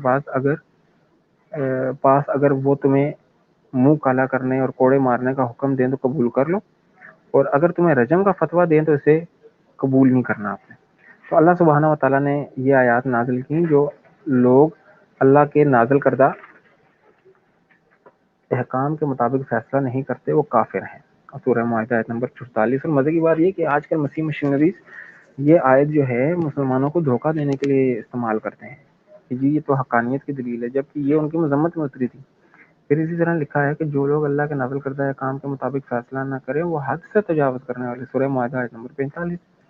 اور جو لوگ اللہ تعالیٰ کے نازل کردہ احکام کے مطابق فیصلہ نہ کریں وہ فاسق ہیں، سورہ نمبر 47 المائدہ، المائدہ آیت نمبر 47۔ یہ آیت کفار کے بارے میں نازل ہوئی تھی۔ صحیح مسلم حدیث نمبر ہے 4339۔ اب یہاں صحابی رسول یہ فرما رہے ہیں کہ یہود و نصارہ کافر ہیں اور اللہ نے ان کی مذمت میں یہ آیات نازل فرمائی ہیں، جبکہ مسیح حضرات ان آیات کو دکھا کر مسلمانوں سے سوال کرتے نظر آتے ہیں کہ اگر یہ کتب محرف ہو چکی ہوتی تو ان کے مطابق فیصلہ کرنے کا حکم کیوں دیتا؟ یقین جانیے یہ محض ایک دھوکہ ہے اور اس کے علاوہ کچھ نہیں۔ اب سوال یہ پیدا ہوتا ہے کہ پھر اکثر مسلم علماء کا کہنا ہے کہ تورات اور صحائف انبیاء محرف ہو چکے ہیں، لیکن جب حدیث نبوی کا مطالعہ کرتے ہیں تو ہم دیکھتے ہیں کہ رسول اللہ صلی اللہ علیہ وسلم کے زمانے میں جب ان کے سامنے تورات لائی گئی، یہ بھی ایک اعتراض پیش کرتے ہیں کہ رسول اللہ صلی اللہ علیہ وسلم کے سامنے جب تورات پیش کی گئی اور مسلمان علماء کرام کہتے ہیں جی کہ وہ تو محرف ہو چکی ہے، تو انہوں نے اس کو تکیے پر رکھا اور فرمایا کہ میں ایمان لایا اس کتاب پر۔ تو کیا یہ تورات جو ہے وہ تورات کی تصدیق نہیں کرتی؟ اگر وہ محرف ہو چکی ہوتی تو پھر اس کی تصدیق کیوں کی؟ تو ہمارے اکثر مسیح ساتھی حقائق سے ہٹ کر قرآن و حدیث کی ایسی تشریح کرتے ہیں جس سے ان کے مطلب پورا ہوتا ہو۔ یہ سچ ہے کہ یہ واقعہ بخاری اور دیگر کتب حدیث میں موجود ہے، لیکن جب نبی اکرم صلی اللہ علیہ وسلم نے یہ فرمایا کہ میں ایمان لایا اس کتاب پر، تو اس سے مراد تھا اجمالی طور پر وہ انہوں نے کہا کہ میں اس پر ایمان لاتا ہوں، نہ کہ جو کچھ اس کتاب میں درج ہے اس پر حرف بحرف ایمان لایا۔ اس کتاب پر تو اس سے مطلب اس پہ یہ نہیں کہا انہوں نے کہ میں حرف بحرف جو ہے اس پر ایمان لاتا ہوں اور اس کی تصدیق کرتا ہوں۔ اجمالی طور پر کہا کہ ہاں یہ کتاب بھی اللہ کی سبحانہ و تعالیٰ کی طرف سے نازل ہوئی تھی۔ اس کو ایک مثال سے سمجھا جا سکتا ہے کہ اگر کوئی شخص کسی اجتماع میں جائے اور اس کے سامنے ایک کتاب پیش کی جائے جس کے سر ورق پر قرآن مجید لکھا ہو اور وہ کہے کہ میرا ایمان ہے اس کتاب پر، لیکن جب وہ کھول کر دیکھے تو اس کے اندر لکھا ہو کہ قرآن مجید قادیان مرزا غلام احمد قادیانی پر نازل ہوا تھا، تو وہ ہرگز اس کی تصدیق نہیں کرے گا، بلکہ وہ اس قرآن کی تصدیق اس کو بالکل قرآن ماننے سے انکار کر دے گا جو نبی اکرم صلی اللہ علیہ وسلم پر نازل ہوا تھا۔ اسی طرح نبی اکرم کا یوں فرمانا کہ میں ایمان لایا اس کتاب پر، یہ مطلب تھا کہ تورات پر ایمان لانا جو موسیٰ علیہ السلام پر نازل ہوئی تھی، نہ کہ اس تورات پر جو یہودی نے اٹھائی ہوئی تھی یا یہودی پیش کرتے تھے یا جو آج موجودہ تورات ہے۔ ذوالفقار صاحب آپ ہیں یا چلے گئے؟ میں ذرا پانی پی لوں۔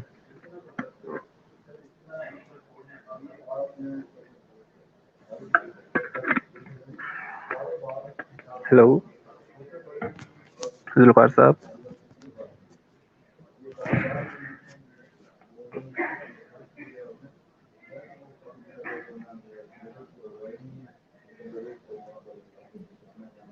جی شاہد بھائی آگے۔ نہیں، میں کہہ رہا تھا کہ ذوالفقار بھائی کی جو پکچر ہے نا وہ اٹک گئی ہے، تو وہ پھر سے ایڈ ہو۔ جی وہ ذوالفقار دوبارہ بھائی ایڈ ہو رہے ہیں، میں کرتا ہوں۔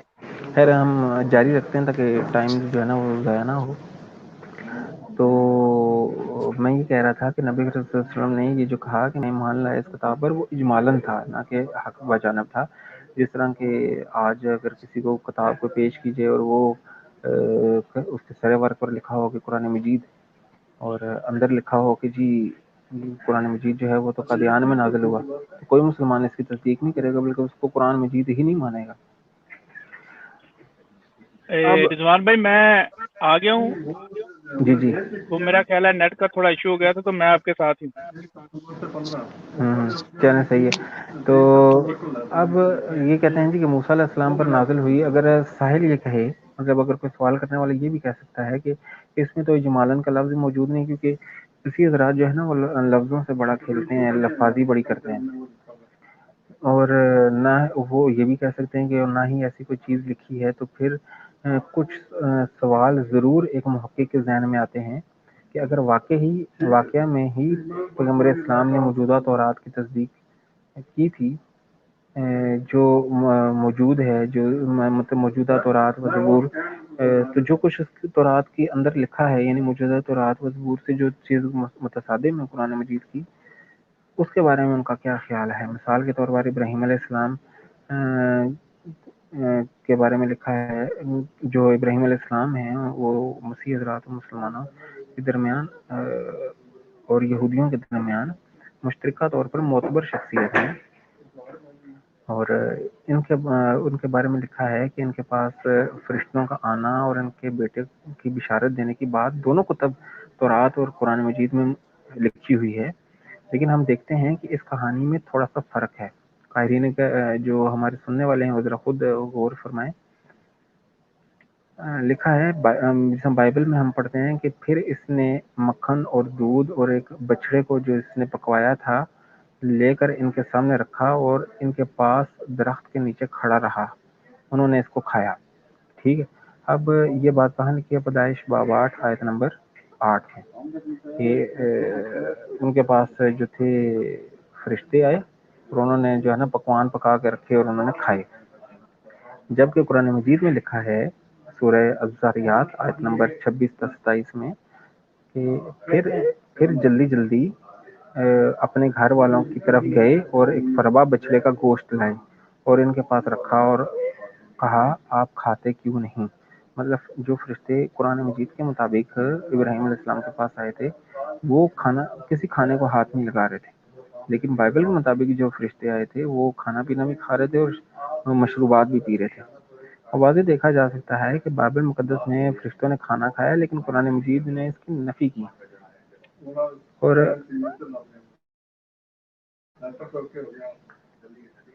سورہ ہود کی آیت نمبر 69 سے 70 میں لکھا ہے کہ وہ اس سے کی طرف ہاتھ نہ بڑھاتے تھے۔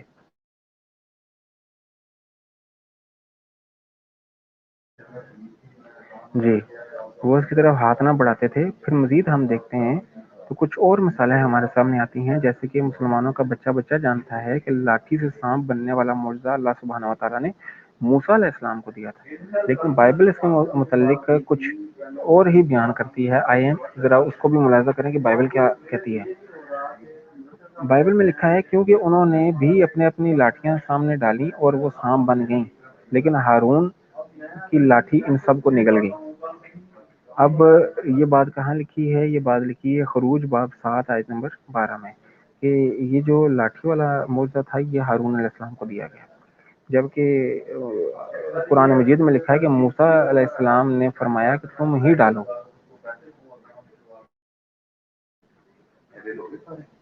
بس جب انہوں نے ڈالا تو لوگوں کی نظر بند کر دی اور ان پر ہیبت غالب کر دی، اور ایک طرح کا بہت بڑا جادو تھا جو انہوں نے دکھلایا۔ تو موسیٰ علیہ السلام کو حکم دیا کہ اپنا عصا ڈالیے، تو عصا کا ڈالنا تھا اور ان سب کے جو بنائے ہوئے سانپ تھے جادو کے وہ ان سب کو نکل گیا۔ سورہ اعراف آیت نمبر 116 تا 117۔ اسی طرح مسلمانوں کا بچہ جانتا ہے کہ موسیٰ علیہ السلام کے پہاڑ پر جانے کے بعد قوم کو گمراہ کرنے والا اور بچڑا بنانے والا ایک سامری نامی شخص تھا، لیکن بائبل اس کے متعلق کچھ اور ہی کہتی ہے۔ ذرا وہ ملاحظہ فرمائیں کہ وہ کیا کہتی ہے۔ بائبل کہتی ہے کہ چنانچہ سب لوگوں نے ان کے کانوں سے سونے کی بالیاں اتار کر ان کو ہارون کے پاس لے آئے، اور نے ان کو ان کے ہاتھوں سے لے کر ایک ڈھالا ہوا بچڑا بنایا جس کی صورت چھنی ہوئی تھی۔ ٹھیک، مطلب ہارون علیہ السلام نے ان کے لیے جو تھا نا وہ بچڑا بنایا۔ خروج باب 32 آیت نمبر 3 تا 6۔ اب قرآن مجید میں جو بات لکھی ہے وہ یہ لکھی ہے کہ ہم نے تیری طرف قوم کو تیرے پیچھے آزمائش میں ڈال دیا اور انہیں سامری نے بہکا دیا۔ پس موسیٰ علیہ السلام سخت غضبناک ہو کر رنج کے ساتھ واپس لوٹے اور کہنے لگے کہ اے میری قوم والو، کیا تم نے تمہارے پروردگار سے نیک وعدہ نہیں کیا تھا کیا اس کی مدت تمہیں لمبی معلوم ہوئی؟ کیا تمہارا ارادہ ہی یہ ہے کہ تم پر اور تمہارے پروردگار کا غضب نازل ہو؟ تم نے میرے وعدے کے خلاف کیوں کیا؟ مطلب قرآن مجید یہ بتا رہا ہے کہ سامری نامی ایک شخص نے اس کا بچڑا بنایا تھا اور اس کو پوجنے کی ترغیب دی تھی. ہارون علیہ السلام نے نہیں دی تھی، لیکن بائبل کہتی ہے کہ ہارون علیہ السلام نے بچڑا بنایا تھا پوجنے کے لیے. اب اسی طرح بنی اسرائیل کو جو بھٹکنے کی وجہ قرآن مجید میں بتائی جاتی ہے وہ یہ بتائی جاتی ہے کہ بائبل کے متعلق کہ اسرائیل کو یہ سزا موسیٰ علیہ السلام کی نافرمانی کی بدولت ملی. بائبل ہمیں یہ تعلیم دیتی کہ موسیٰ اور ہارون نے خدا سے کہا چونکہ تم نے میرا یقین نہیں کیا. موسیٰ اور ہارون سے خدا نے یہ کہا کہ چونکہ تم نے میرا یقین نہیں کیا کہ بنی اسرائیل کے سامنے میری تقدیس کرتے، اس لیے تم اس جماعت کو اس ملک میں جو میں نے تم کو دیا ہے نہیں پہنچا پاؤ گے. یہ بات ہمیں ملتی ہے گنتی باب 20 اور آیت نمبر 12 میں.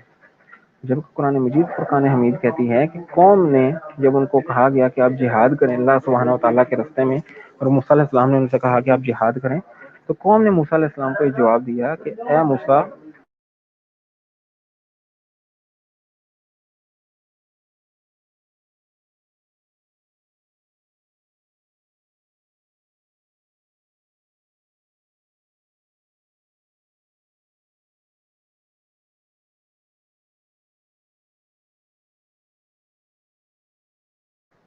رضوان جی بھائی میوٹ پہ ہے؟ جی جی میں جی میوٹ پہ ہوں، ایک سیکنڈ ذرا.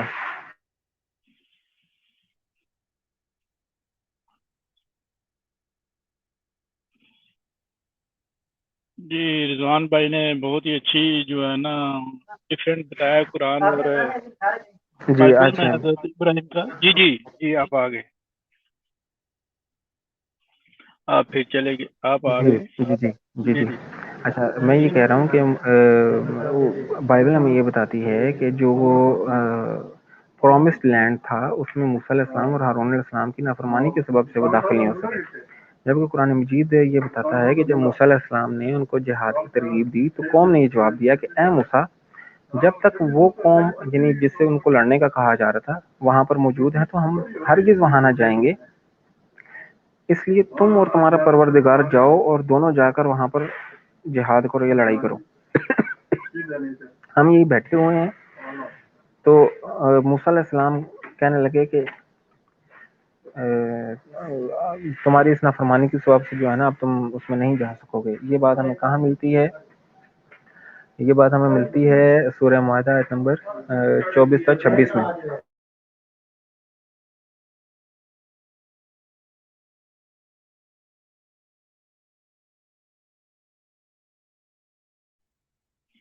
جی جی پانی شانی پی لے رضوان آپ. جی جی معذرت کرتا ہوں، وہ کھانسی آ گئی تو میں نے کہا پانی پی لوں ذرا سا. ضرور. تو یہ کچھ مثالیں تھیں. جی یہ کچھ مثالیں تھیں جس میں ہم واضح فرق دیکھ سکتے ہیں کہ قرآن مجید فرقان حمیدہ میں کیا درس دے رہا ہے اور ہمیں بائبل کا درس دے رہی ہے. کہ بائبل بالکل ایک جو ہے نا الٹ تعلیم دیتی ہے اور قرآن الٹ تعلیم دیتا ہے. تو پھر ایسی صورتحال میں کیسے ممکن ہو سکتا ہے کہ پیغمبر اسلام کہتے ہوں کہ جی ہم اسی تورات کی تصدیق کرتے ہیں یا اسی تورات جو موجودہ تورات ہے اس کو ہم مانتے ہیں. تو یہ بات بالکل واضح ہو جاتی ہے کہ ان کے کہنے کی مراد یہ تھی کہ جو تورات موسیٰ علیہ السلام پر نازل ہوئی تھی ہم اس کی گواہی دیتے ہیں کہ وہ اللہ کی طرف سے نازل ہوئی، نہ کہ وہ تورات جو آج موجود ہے. تو اب ہم آتے ہیں اپنے آخری پوائنٹ کی طرف کہ مسیح علماء کرام تاریخ بائبل کے حوالے سے کیا کہتے ہیں. تو اس زمن میں ویسے تو کافی اقوال ہیں جو چوٹی کے مسیح علماء کرام نے دیے ہیں جن کی بات مسیح حلقوں میں سند کا درجہ رکھتی ہے. میں سمجھتا ہوں کہ اس زمن میں اگر کسی نے کوئی فیصلہ کن بات کہی ہے تو وہ مائیکل ہارٹ نے کی ہے جنہوں نے کتاب لکھی تھی 100 مشہور شخصیات. وہ لکھتے ہیں کہ اس میں عہد نامہ جدید کے حوالے سے وہ فرماتے ہیں کہ یسوع کی جو سوانح عمری ہے جو عہد نامہ جدید میں بیان ہوئی ہے بیشتر قائرین کے لیے غیر معلوم نہیں ہوگی. یہاں اس کے ذکر کی چندہ ضرورت نہیں ہے، تاہم ہم بعض امور کو قابل ذکر سمجھتے ہیں۔ اول زیادہ تر معلومات جو ہمیں مسیح کے متعلق حاصل ہیں وہ غیر معتبر ہیں۔ ہم یہ بھی یقین سے نہیں کہہ سکتے کہ یسوع کا اصل نام کیا تھا۔ 100 مشہور شخصیات، صفحہ نمبر 38 یہ بات لکھی۔ اب جیسا کہ آپ نے سنا کہ مائیکل ہارٹ صاحب جو کہ خود مسیح ہیں اس حقیقت کا اعتراف کن الفاظ میں کر رہے ہیں کہ اب خود سوچئے کہ جس مذہب کے بانی کا نام ہی صحیح طور پر معلوم نہیں، اس مذہب کی کتب کے بارے میں یہ دعویٰ کیسے کیا جا سکتا ہے کہ وہ لفظ بلفظ محفوظ ہیں جیسی نازل نہیں تھی۔ پھر مزید ہم دیکھتے ہیں کہ پاکستان بائبل سوسائٹی سے ہی چھپی ہوئی ایک کتاب ہے جامع الکتاب، جس کا ذکر میں پہلے کر چکا ہوں۔ میں لکھا ہے کہ بعض دفعہ بائبل کی کتابت میں غلطیاں ہو جاتی تھیں کیونکہ غالباً راہب یا لکھنے والا جو شخص تھا وہ تھک جاتا تھا یا روشنی کی کمی کی وجہ سے ایسا ہوتا تھا۔ اور پھر لکھا گیا اور بعض دفعہ لکھاری جو ہے اپنی مرضی سے کچھ چیزوں کو اپنے نقطۂ نظر اور اپنے الفاظ میں ڈھال دیتا تھا۔ جامع الکتاب صفحہ نمبر 20۔ اب آپ خود اندازہ لگائیں کہ الہام خدا کا ہے لیکن کوئی شخص اٹھ کر اس کو اپنے نقطۂ نظر کے اعتبار سے اس کو ڈھال دیتا ہے یا تبدیل کر دیتا ہے۔ یہ وہی بات ہوئی کہ خود بدلتے نہیں، قرآن بدل دیتے ہیں لوگ۔ اب اس بیان سے واضح ہوا کہ بائبل میں کچھ غلطیاں واقع ہوئی ہیں، چاہے وجہ کچھ بھی رہی ہو۔ پھر بات قابل غور یہ بھی ہے کہ لکھاری اپنی مرضی سے بھی اضافہ کر دیتا تھا۔ اب سوال یہ اٹھتا ہے کہ آخر یہ فیصلہ کیسے کیا جائے گا کہ کون کون سی چیزیں لکھاری کی ہیں اور کون کون سا کلام خدا کا کلام ہے، اور اسی کو ہم ملاوٹ یا تحریف کہتے ہیں۔ اسی بات کا اعتراف کرتے ہوئے پادری برکت اللہ نے اپنی کتاب صحت کتب مقدسہ میں لکھا ہے کہ پس عبرانی کتب مقدسہ کی نقل کرنے میں کاتبوں سے غلطیاں ضرور ہوئی ہیں، گو کہ اس میں شک نہیں کہ کاتب حد درجہ احتیاط کو لازم رکھتے تھے، تاہم عبرانی کتب مقدسہ جیسی قدیم اور زمین کتابوں کی نقل میں صدیوں کے دوران میں ان کاتبوں سے غلطیاں واقع ہوئی ہیں۔ صحت کتب مقدسہ صفحہ نمبر 39۔ اب وہ بھی اعتراف کر رہے ہیں کہ جی ہم سے کتابت میں غلطیاں ہوئی ہیں، اور جامع الکتاب والے نے تو وہ کلیئر کٹ کہہ دیا ہے جی کہ اس میں کاتب جو تھا وہ اپنے نقطۂ نظر سے بھی کچھ چیزیں لکھ لیا کرتا تھا۔ اب سوال یہ ہے کہ ان غلطیوں کی نشاندہی کیسے کی جائے گی؟ کون فیصلہ کرے گا کہ کون سی بات غلط ہے اور کون سی صحیح ہے، اور کون سی بات خدا کی طرف سے ہے اور کون سی بات جو ہے لکھاری کی طرف سے؟ پھر ہم اسی ضمن میں ایک اور کتاب متدب کلام مقدس جو کہ ڈسکور دی بائبل کا اردو ترجمہ ہے، جس کو پاکستان بائبل سوسائٹی کی طرف سے شائع کیا گیا ہے، اور جس کے بارے میں پاکستان بائبل سوسائٹی کے سابق جنرل سیکرٹری جو تھے اینتھنی اعجاز لیمون صاحب فرماتے ہیں کہ یہ اردو زبان میں لکھی جانے والی ایک معتبر کتاب ہے۔ اس سے پہلے اردو زبان میں ایسی کتاب دستیاب نہیں، نہ دستیاب ہے اور نہ ہی شائع ہوئی ہے۔ اس کے صفحہ نمبر 94 میں لکھا ہے، اور مزے کی بات یہ بتاؤں کہ جو یہ ڈسکور دی بائبل ہے یا جو اپنا متدب کلام مقدس جو اس کا اردو ترجمہ ہے، یہ چوٹی کے پی ایچ ڈی اسکالر جو مسیح علماء کرام تھے انہوں نے اس کو لکھا ہے، اس کے اوپر تحقیق، اور یہ ان کے اصل میں پی ایچ ڈی کے تحقیقی مقالہ جات ہیں جو انہوں نے لکھے تھے، اور ان کو یکجا کر کے پاکستان بائبل سوسائٹی نے اردو ترجمے کی شکل میں شائع کیا ہے۔ اس کے صفحہ نمبر 94 پر لکھا ہے کہ بائبل مقدس کے کسی خاص حوالے کے بارے میں کچھ بیان کرنے یا نتیجہ اخذ کرنے میں محتاط رہیں۔ اب سوال یہ پیدا ہوتا ہے کہ آخر مسیح علماء کیوں کر ایسی بات کر رہے ہیں کہ کیا خدا کے کلام کی منادی نہیں کرنی چاہیے؟ کیا اس میں کوئی شک و شبہ ہے جو اس کے بیان کرنے میں محتاط رہنا چاہیے؟ ہم مزید دیکھتے ہیں کہ اسی خیال کی تائید خود یہ کتاب کرتی ہے، جس کے اگلے ہی صفحے پر یہ بات لکھی ہے کہ آثار قدیمہ کی دریافتیں ہمیں روکتی ہیں، کیا لکھا ہے؟ روکتی ہیں کہ بائبل مقدس کا کوئی تاریخی حوالہ پڑھیں تو فوراً کسی نتیجے پر پہنچ جائیں۔ مثال کے طور پر پیدائش میں فلسطینیوں کے ملک میں یعنی فلسطین کا ذکر یقیناً ترتیب زمانی میں غلطی ہے، اس لیے کہ فلسطین یا فلسطین کے جنوبی ساحل پر پیدائش کی کتاب میں مذکور واقعات سے 5 یا 6 صدیاں بعد آباد ہوئے۔ متدب کلام مقدس صفحہ نمبر 95۔ اب وہ کہہ رہے ہیں، دیکھیں جب وہ خود مان رہے ہیں کہ ہمارے الہام کے اندر غلطیاں موجود ہیں یا الہام کے اندر جو ہے انسانی عنصر موجود ہے، تو اب اسی کو تو تحریف کہتے ہیں۔ پھر یہاں وہی سوال اٹھتا ہے کہ کیا خدا کے کلام میں غلطی کا احتمال ہے؟ لا محالہ یہ بات ہے کہ اس کتاب بائبل میں انسانی ملاوٹ کے سبب سے غلطیاں پیدا ہوئیں، جس کو دوسرے لفظوں میں تحریف کہتے ہیں۔ پھر لکھا ہے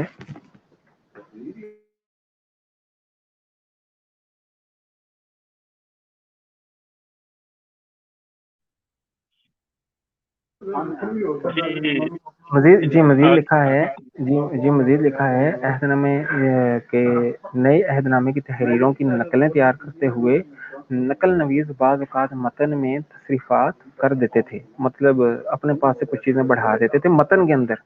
بعض تصریفات دانستہ یا ارادی ہوتے تھے،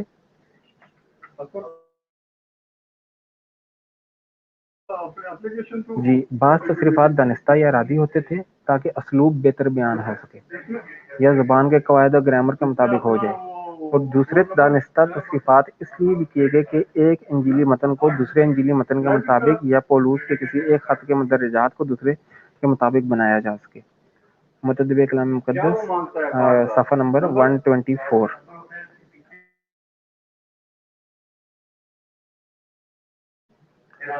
اچھا، اسی میرے خیال میں اس حوالے کے بعد تو مزید کسی اور حوالے کی ضرورت نہیں رہتی، لیکن ہم پھر بھی مسیح برادری کی تسلی کے لیے ان کو انہی کی علماء کی مزید جو آراء ہیں وہ دکھائیں گے تاکہ حجت تمام ہو جائے۔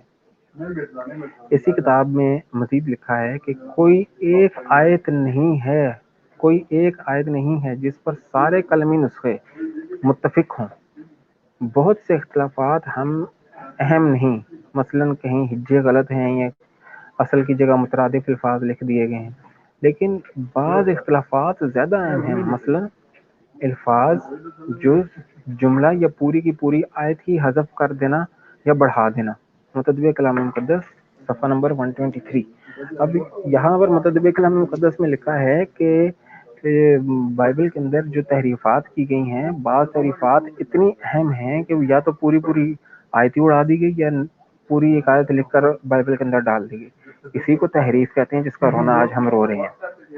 اب یہ کیسی الہامی کتاب ہے جس کے ابتدائی نسخے جن کے بارے میں دعویٰ کیا جاتا ہے کہ ابتدائی ہیں، حالانکہ وہ ہیں نہیں، کسی ایک آیت پر بھی متفق نہیں، اور کسی نسخہ میں بھی کوئی آیت کم ہے، کسی نسخہ میں آیت کم ہے اور کسی میں زیادہ ہے۔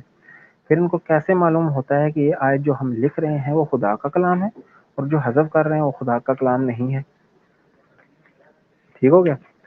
تو یہ ہمارے لیے ایک بہت بڑی ایک آزمائش ہے، یہ مشکل ہے، کیونکہ جب بھی ہم بائبل پڑھتے ہیں تو ہم شکوک و شبہات کا شکار رہتے ہیں کہ آیا یہ لکھاری کی بات ہے، آیا یہ جو ہے اپنا ملاوٹ ہے، یا آیا یہ جو ہے خدا کے کلام میں آیت ڈال دی گئی ہے یا نکال دی گئی ہے، کیونکہ اب تو معاملہ بالکل جو ہے نا وہ مشتبہ ہو گیا۔ اب ہو سکتا ہے کہ مسیح حضرات یہ سوال کر بیٹھیں کہ ہم کیسے کہتے ہیں کہ ان کے پاس اصل کلمی نسخے موجود نہیں؟ تو یہ ہم نہیں کہہ رہے، بلکہ خود انہی کے علماء بیان کرتے ہیں۔ اسی کتاب متدب کلام مقدس کی صفحہ نمبر 120 پر لکھا ہے کہ اصل کلمی نسخے تو موجود ہی نہیں ہیں، ہمارے پاس جو کچھ ہے وہ نقل کی نقل ہے، اور عہد نامے کے کسی بھی حصے کا جو کلمی نسخہ موجود ہے وہ پاپائرس کا ایک ٹکڑا ہے جس پر یوحنا کی چند آیات لکھی ہوئی ہیں۔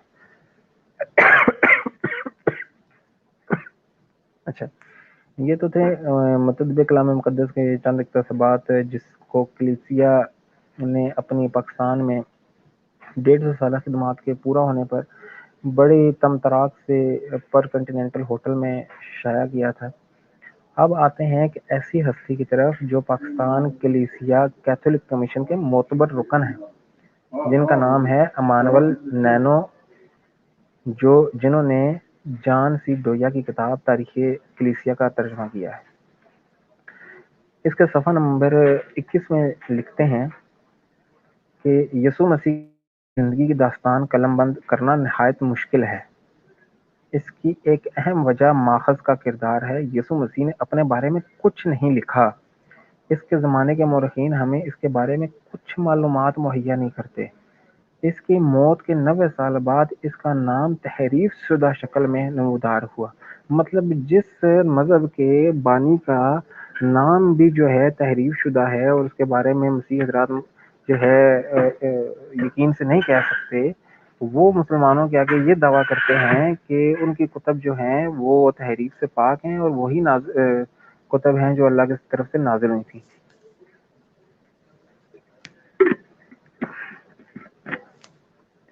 اب یہ بات انہوں نے کہاں لکھی؟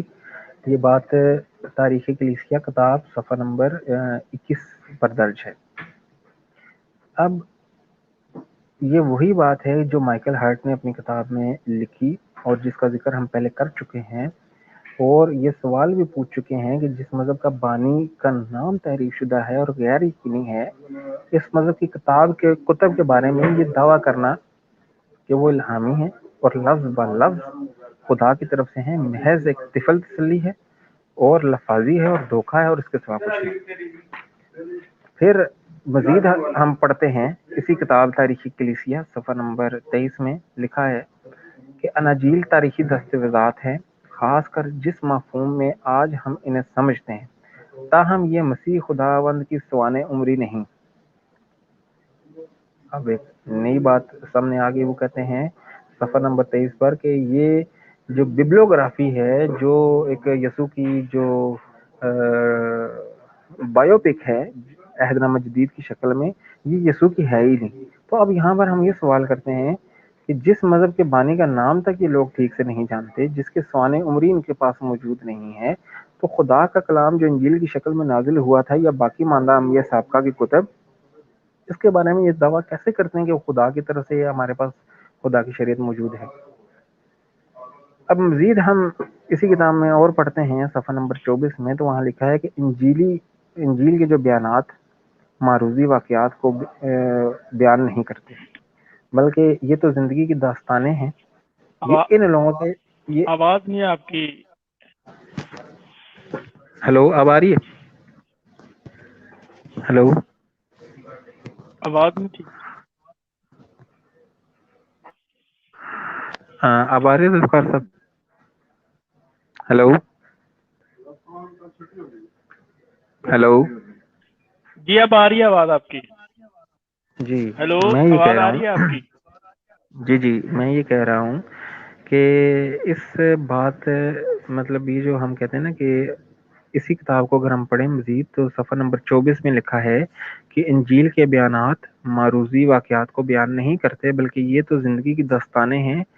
یہ ان لوگوں کے تخیلیات یعنی خیالات اور فکری عمل کا نتیجہ ہے جن کے سوچنے کا عمل ہمارے سوچنے کے طریقے سے قطعی مختلف تھا۔ مطلب اب جان سی ڈویا نے یا امانول نینو صاحب نے ایک نئی بات عوام کے سامنے یہ رکھ دی کہ یہ جو بائبل ہے یہ اصل میں رضوان بھائی آپ کی آواز مجھے نہیں آ رہی ٹھیک، پتہ نہیں شاید ایک نیچے سیکنڈ، پیچھے آ رہی ہے کہ نہیں دوسروں کو۔ ہلو بھائی، آواز ٹھیک کلیئر آ رہی ہے یا نہیں آ رہی؟ وہ کائنڈلی ذرا نیچے سے کوئی کمنٹ میں بتا دے۔ آواز آ رہی ہے یا نہیں آ رہی؟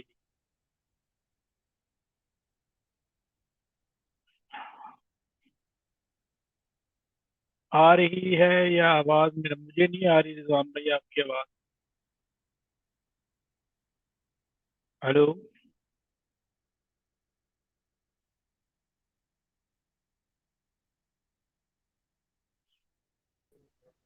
جی اب آ رہی ہے آواز آپ کو؟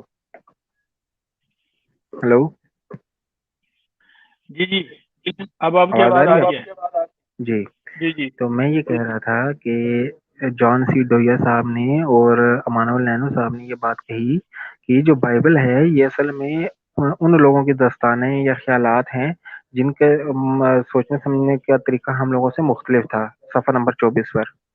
اب اس بات نے تو ساری بات ہی واضح کر دی کہ اناجیل اصل میں لوگوں کی داستانیں ہیں اور ان کے خیالات ہیں۔ ٹھیک ہو گیا، یعنی رضوان بھائی لوگ آپ کی کہانیاں۔ آواز کلیئر نہیں، آواز آپ کی کوئی سمجھ نہیں ہے آپ نے کیا بولا ہے، میں یہ کہہ رہا ہوں کہ جان سی ڈویا مجھے صاحب نہیں آ رہی۔ اور ایک سیکنڈ میں چیک کرتا ہوں کہ آواز کا کیا ایشو آ رہا ہے۔ ہیلو ہیلو ہیلو ہیلو، السلام علیکم، آواز آ رہی ہے سر صاحب؟ آپ کو ایشو آ رہا ہے؟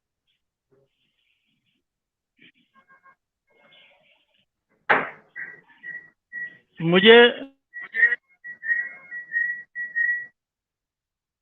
آواز آ رہی ہے، کلیئر ہے، میں نے دیکھ لی ہے، آ رہی ہے آواز کا آواز کوئی ایشو نہیں تو ہے۔ جی جی آواز آ رہی نیچے آ رہی ہے۔ ہے، جی جی آ رہی ہے۔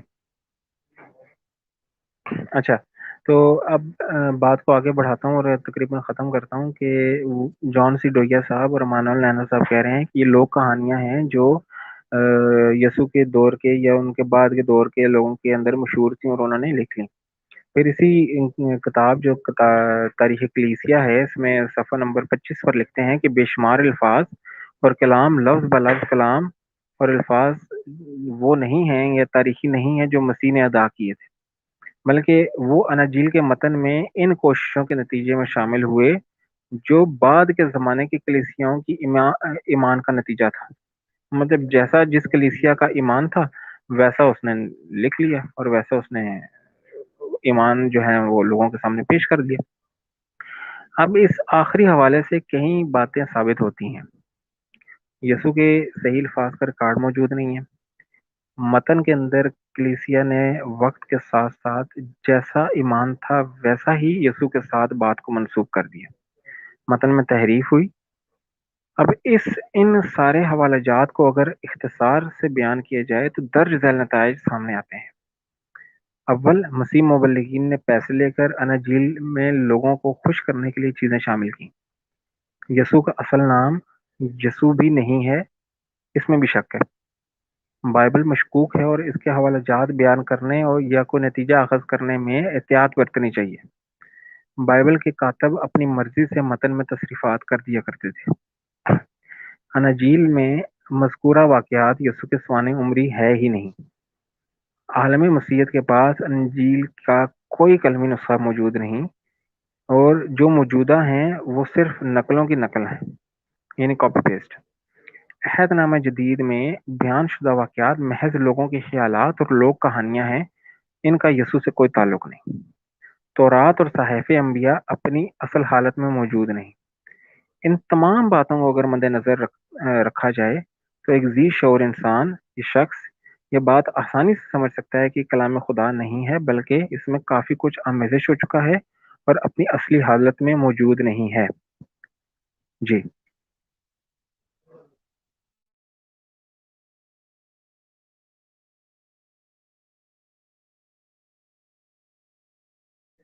جی ذوالفقار صاحب۔ جی جناب، ماشاءاللہ آپ نے اپنا ساری پریزنٹیشن جو ہے وہ تو بیان کر دی، تو آپ نے دونوں کمپیریٹیو دونوں کا جو ہے نا وہ بہت ہی آسان طریقے سے پیش کیا۔ تو میں سوچ رہا ہوں کہ اگر لنک سینڈ کیا جائے تو اگر کسی کا سوال ہو ٹاپک کے ریلیٹڈ تو وہ کر سکتا ہے۔ اگر جی بہت آپ کیا کہتے ہیں؟ جی میں اپنا کمنٹس بھی ہائی لائٹ کر رہا ہوں اور میں لنک بھی دے رہا ہوں۔ جس بھائی کی خواہش ہے وہ آ سکتا ہے، ٹاپک سے ریلیٹڈ بات کر سکتا ہے، اور اس کے بعد اس کا سوال لینے کے بعد ہم اس کو جو ہے نا وہ وہاں سے ریموو کر دیں گے۔ جی جی، تو یہ ضروری ہے کہ بھائی ٹاپک کے ریلیٹڈ ہی کوئی بات ہو، کوئی ادھر ادھر کی نہ ہو، ورنہ یہ سارا سسٹم ادھر ادھر کا ہو جائے گا۔ ہمارے ساتھ. جی ماشاءاللہ بہت ہی اعلیٰ. آپ نے تقریباً 3 گروپس میں اس چیز کو ڈال کے وضاحت فرمائی ہے اور بہت ہی عمدہ. اور اب کچھ سوالات آپ نے دیے ہیں کہ یہ بھائیوں کو ایک اب یہ مسٹر ڈیزاسٹر صاحب ہیں جو واقعی عقل و فہم سے پیدل ہیں اور ڈیزاسٹر ہیں بہت بڑا انسانیت کے لیے. وہ لکھتے ہیں Quran has holes in standard narrative why you don't mention your P H D scholars. تو عرض یہ ہے مسٹر ڈیزاسٹر صاحب کہ اگر مان لیا جائے کہ آپ، کیونکہ مسیح حضرات کی ہمیشہ یہ کوشش رہی ہے کہ جب بھی اعتراض بائبل پہ کیا جائے یا ان کو یہ دکھایا جائے کہ بائبل محرف ہو چکی ہے، تو وہ اپنے عقل کے جو اندھے گھوڑے ہیں وہ دوڑا کر وہ فوراً قرآن پہ اعتراض کرنے کی کوشش کرتے ہیں. تو اگر یہ مان بھی لیا جائے کہ قرآن مجید فرقان حمید جیسا کہ آپ فرما رہے ہیں کہ صحیح کتاب نہیں ہے، الہامی کتاب نہیں ہے، تو ہمارے جو دلائل ہم نے رکھے ہیں اور جو اعتراضات ہم نے رکھے ہیں ان کا رد کیسے ہو جائے گا؟ یا وہ تو اپنی جگہ پر قائم و دائم رہیں گے اور موجود رہیں گے اگر آپ قرآن مجید پر بھی اعتراض کرتے ہیں. تو قرآن مجید پر اعتراض کرنے سے بائبل کے دامن پر لگے ہوئے داغ جو ہیں وہ کبھی بھی نہیں مٹ سکتے. تو آپ کوشش کیجئے کہ پہلے آپ تعصب کی جو اینک ہے وہ اتار کر آپ سائڈ پر رکھیں اور اپنی عقل سے کام لینا شروع کریں اور بائبل کو آپ نیوٹرل ہو کر پڑھیں. اس کے بعد جی آپ بہت قرآن مجید کو بھی پڑھیں. ہمارے علماء کرام جو ہیں انہوں نے بہت ساری جو ہیں قرآن مجید فرقان حمید کے حوالے سے ہم ہر طرح کا جواب دینے کو آپ کو تیار ہیں، لیکن آج ہمارا وہ ٹاپک نہیں ہے. آپ کو جب بھی بات کی جاتی ہے کہ بائبل مقدس جو ہے محرف ہے، میں نے آپ کے سامنے مسیح علماء کرام کی رائے رکھی، بائبل مقدس کے حوالہ جات رکھے ہیں. آپ ان کا جواب تو آپ نے دیا نہیں الحمدللہ، اور آپ دیں گے بھی نہیں قیامت تک، لیکن آپ نے فوراً قرآن مجید پر چھلانگ لگا دی. ارے بھائی، قرآن مجید پر چھلانگ لگانے سے بائبل مقدس پر لگائے گئے میرے جو الزامات ہیں، یہ جو میری باتیں ہیں، یہ جو میرے اٹھائے گئے سوالات ہیں، وہ اپنی جگہ پر قائم و دائم رہیں گے، وہ وہاں سے نہیں ہٹیں گے. ٹھیک ہے؟ جی جی ڈیزاسٹر صاحب کو یہ کہنا چاہیے تھا کہ بھائی میں ان کنٹروڈکشن کو یا اس تعریف کو نہیں مانتا تو بات بنتی، یا پھر یہ کہتے کہ جی یہ صحیح ہے یا غلط ہے، کچھ تو بیان کرتے، لیکن انہوں نے ڈائریکٹ جا کے قرآن پہ ہی بات کر دی. لیکن یہ ہمارے ساتھ محمد اشریف ہیں. تو السلام علیکم. السلام علیکم. وعلیکم وعلیکم السلام. السلام. کیسے ہیں بھائی؟ کیسے ہیں رضوان بھائی؟ کیسے ہیں ذوالفقار بھائی؟ جی سب ٹھیک ٹھاک. جی محمد اشریف، آپ کیا کہتے ہیں آج کے ٹاپک کے بارے میں جو رضوان بھائی نے جو ایک مقدمہ پیش کیا؟ یہ وہ مقدمہ ہے جو جیسا کہ رضوان بھائی نے ابھی تھوڑی دیر پہلے کہا، قیامت تک اس کا جواب کو آپ نہیں دے سکتے.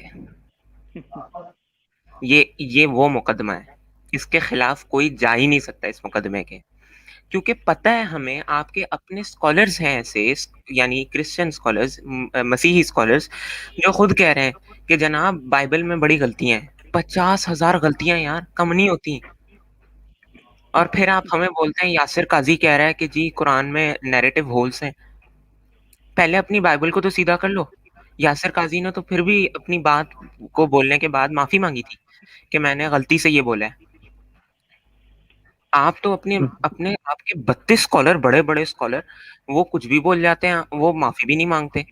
ہمارے یاسر قاضی جو پی ایچ ڈی جس کو آپ نے کوٹ کیا مسٹر ڈیزاسٹر نے، ماشاءاللہ، یہ پی ایچ ڈی، مجھے پتہ ہے یہ یاسر قاضی کی بات کر رہے ہیں جنہوں نے آج سے 2-4 مہینے پہلے یہ کمنٹ کیا تھا کہ اسٹینڈرڈ نیریٹو ہولز.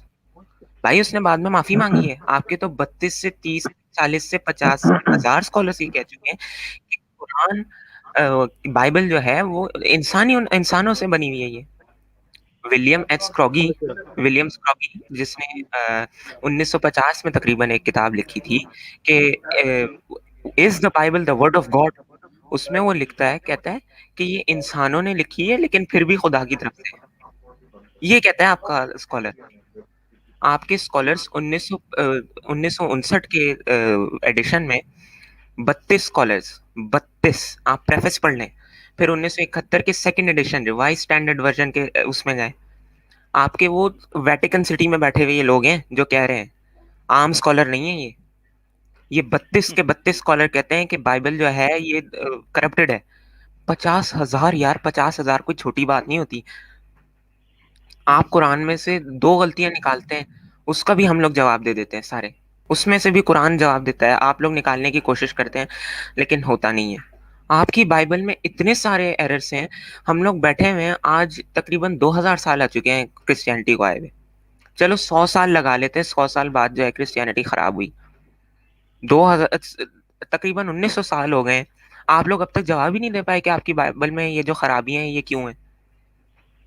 حدیث جو ہیں ہماری احادیث آپ کی بائبل سے زیادہ اچھی طرح سے محفوظ ہیں. ہماری احادیث. یہ پھر آ کے کہتے ہیں کہ جی آپ کے تو قرآن میں یہ مسئلہ ہے، آپ کا پی ایچ ڈی اسکالر یہ کہتا ہے. آپ کے تو 32 سے 1000 اسکالر یہ کہہ چکے ہیں آپ کا قرآن آپ کی بائبل خراب ہے. پھر بھی ان کا ایمان پتہ نہیں کیسے ہے آپ لوگوں کا.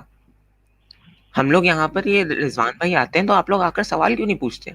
وہیں بیٹھے رہیں گے بس اپنی جگہ پر. جی ہم تو کی بورڈ واریئرس ہیں، ہم لوگ یہاں پہ لکھیں گے جو لکھیں گے. آؤ نا یار، ایڈم سیکر کی بات کرتے ہو، وہ بھی بڑا بدتمیز انسان ہے، اس کو بلاؤ ادھر بات کرے بائبل پر اپنی. قرآن کے اوپر نکالتے ہو جب آپ غلطیاں نکالتے ہو، اس کا ہم جواب بھی تو دیتے ہیں آپ کو پورا. آپ اپنی بائبل میں سے جواب نہیں دیتے اور پھر کہتے ہو کہ جی ہم لوگ اگنورینٹس ہیں. یار پلیز تھوڑے سی اپنی نا طریقہ کار واردات کو طریقہ واردات کو تھوڑا چینج کریں. عیسائیوں کو چاہیے، بہت پرانا طریقہ ہے واردات. اشرف بھائی، ابھی آپ نے آدم سیکر کی بات کی، وہ بڑا بدتمیز ہے. آپ کس طرح کہتے ہیں جی وہ بدتمیز ہے؟ کیا آپ کا کوئی اس کے ساتھ کوئی بات چیت ہوئی ہے آپ کی؟ الحمدللہ میری بات چیت ہوئی. الحمدللہ ماں بہن کی گالیاں سے. نہیں ایسا اتنا بدتمیز بھی نہیں ہے یار. میں جھوٹ نہیں بول رہا. آپ میرے کیا کہتے ہیں یوٹیوب چینل پر جائیں. جو ناظرین میرے یہ مجھے دیکھ رہے ہیں اس وقت سن رہے ہیں، وہ میرے یوٹیوب چینل پر جائیں، کمیونٹی فار اسلامک ریسرچ پر، اور ادھر لکھا ہوا ہے ایڈم سیکر ایکسپوزڈ نام. اچھا، میں یہاں پر شارو بھائی ایک اور حوالہ ذرا ایڈ کر دوں. اس میں جو ہے نا یہ بک ہے دی قرآن بائی سر ولیم مور، اور یہ پبلش ہوئی ہے 1878 میں. ٹھیک، سر ولیم مور کی کتاب ہے دی قرآن.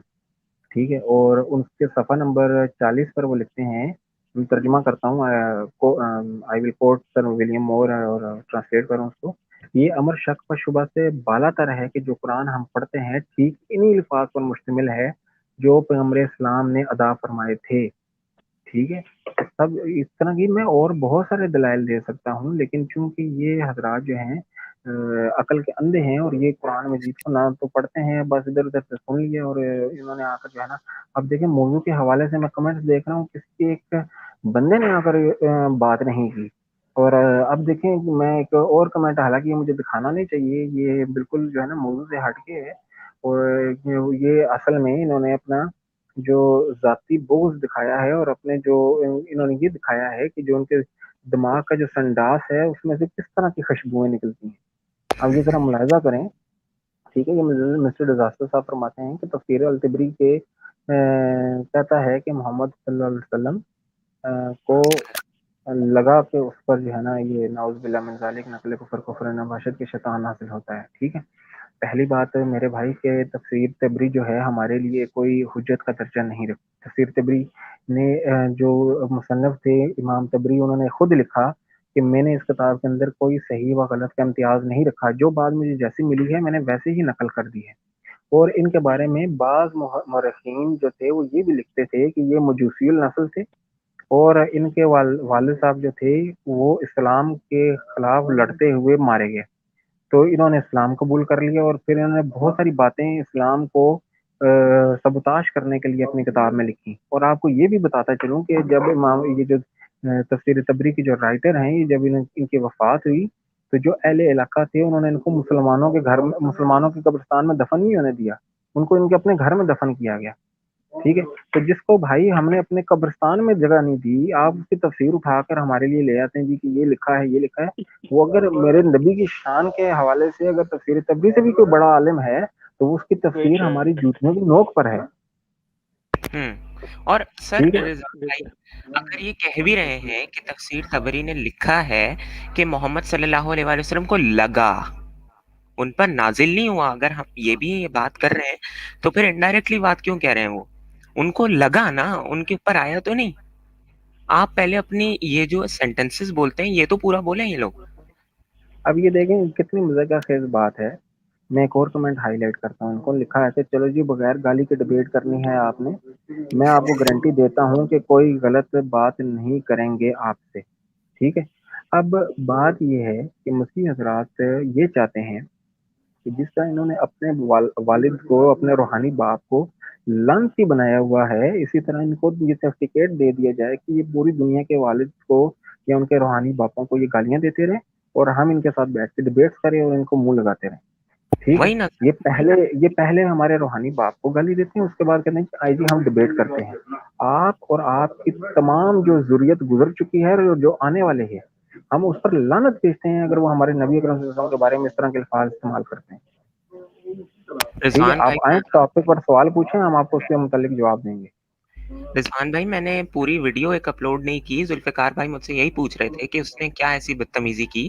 اس نے باقاعدہ ماں بہن کی گالیاں دی ہیں، اور اس کے علاوہ وہ کرسچن ہے جس کی میں بات کر رہا ہوں. وہ کرسچن ہے جس کو یہ جو صاحب ہے مسٹر ڈیزاسٹر بڑے ہی اچھے انداز میں فالو کرتے ہیں. اور یہ انہوں نے اسی آنسر میں لکھا تھا کہ میں اس سے ڈبیٹ کروں جا کر. میں اس سے ایک دفعہ ڈبیٹ کرنے کی کوشش کر چکا ہوں، وہ بائبل پہ بات ہی نہیں جی. کرنا اب چاہتا. یہ ذرا ایک اور ان کا کمنٹ ملاحظہ کریں. ان کی اخلاقیات، میں اصل میں ان کے کمنٹ آج سے ہائی لائٹ کر رہا ہوں تاکہ ان کی اخلاقیات اور ان کی جو ہے نا تعلیم اور وہ لوگوں کے سامنے آئے. کیونکہ یسوع علیہ السلام نے کہا تھا کہ جو درخت ہے وہ اپنے پھلوں سے پہچانا جاتا ہے. ٹھیک ہے.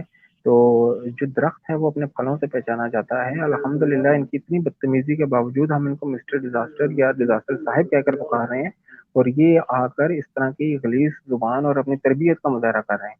ٹھیک ہے. اور یہ دکھا رہے ہیں کہ جس درخت سے وابستہ ہیں، جس درخت کا یہ پھل ہے وہ کیسا ہے. لکھا ہے کہ تم اپنی باجی کا رشتہ نہ دو. ٹھیک ہے. تو بات یہ ہے کہ یہ لوگ جو ہیں اپنے دماغی انداز کو صاف کرتے نہیں ہیں اور خود کو اپنا بہت بڑا قلم خاص سمجھتے ہیں اور پتہ نہیں کیا کچھ یہ سمجھ کے جو ہے نا آ جاتے ہیں. مسئلہ یہ ہے کہ خوش فہمی کا علاج جو ہے اور ضد کا علاج جو ہے سیدنا یسوع علیہ السلام کے پاس بھی نہیں تھا. ہم جو ہیں ہم تو یسوع علیہ السلام کے قدموں کی خاک بھی نہیں ہے. ٹھیک ہے. تو اگر کوئی بھائی آتا ہے ہم اس کو ابھی بھی انوائٹ کرتے ہیں کہ وہ آئے، ٹاپک سے متعلق کوئی بھی سوال ہم سے پوچھ سکتا ہے. میں اس کا لنک دے رہا ہوں، لیکن وداؤٹ ٹاپک اگر کوئی گالی گلوچ کرنا چاہیے، دل کی بڑھاس نکالنا چاہیے، تو ہم اس کو اس کی چیز کی اجازت نہیں دیں گے.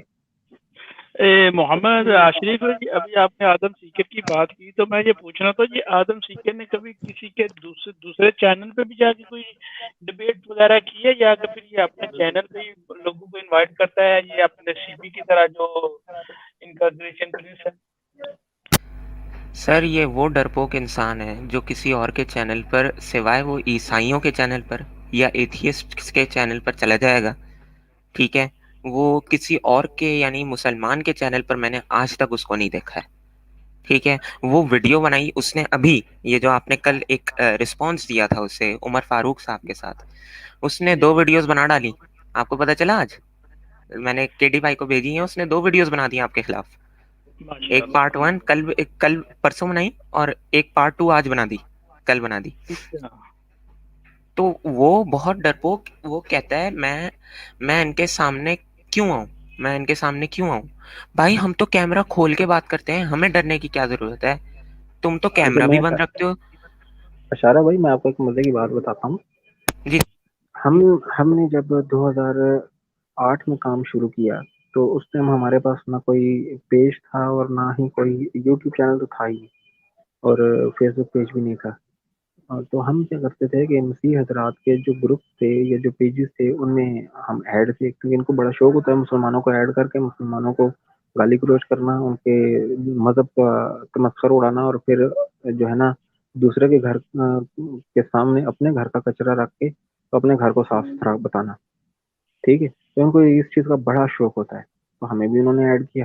اب ہم جب ان کی پوسٹوں پر جاتے تھے جو کہ انتہائی اخلاقیات سے گری ہوئی ہوتی تھی، تو اس سے ہماری ان سے بحث ہوتی تھی. اب ہوتا یہ تھا کہ 4 یا 5 کمنٹس کے بعد ان کو ان کی اوقات کا اندازہ بڑے اچھے طریقے سے ہو جاتا تھا. تو یہ فوراً ہی نا ہمیں یا تو بلاک کر دیتے تھے یا وہاں سے ریموو کر دیتے تھے یا ہمیں اکثر بلاک کر دیا جاتا. تو مجبوراً پھر ہم نے اس ٹائم 2013 کی بات ہے یہ، کیونکہ ہمارے پاس اس کے علاوہ اور کوئی چارہ نہیں رہا، تو ہم نے فیس بک پر مسلم مسیحی مکالمہ کے نام سے ایک فیس بک پیج بنایا جس پر ہم نے پھر مسیحی حضرات کو بھی ایڈ کیا، اور وہاں پر ہم نے سب کو اپنی بات رکھنے کا موقع دیا، اور ہم نے وہاں پر باقاعدہ ان سے بحث و مباحثے کیے اور کسی کو بلاک نہیں کیا. تو آئے اس بندے کے جو ماں بہن کی گالی دے رہا ہو، ٹھیک ہے، اور ماں بہن کی گالی ہم دین کے لیے خود اپنے لیے تو برداشت کر لیتے ہیں، لیکن پیغمبر اسلام ہمارے اصل میں ایک ہمارا ایک ایسا ٹیشو ہے جس کو اگر ٹھیس لگے تو ہم برداشت نہیں کر سکتے، تو ہم فوراً ایسے بندے کو جو ہے نا بلاک کر سکتے. پھر اس کے بعد ہم نے یہ ڈاکٹر سیمی سیمسن صاحب آئے جو ان کے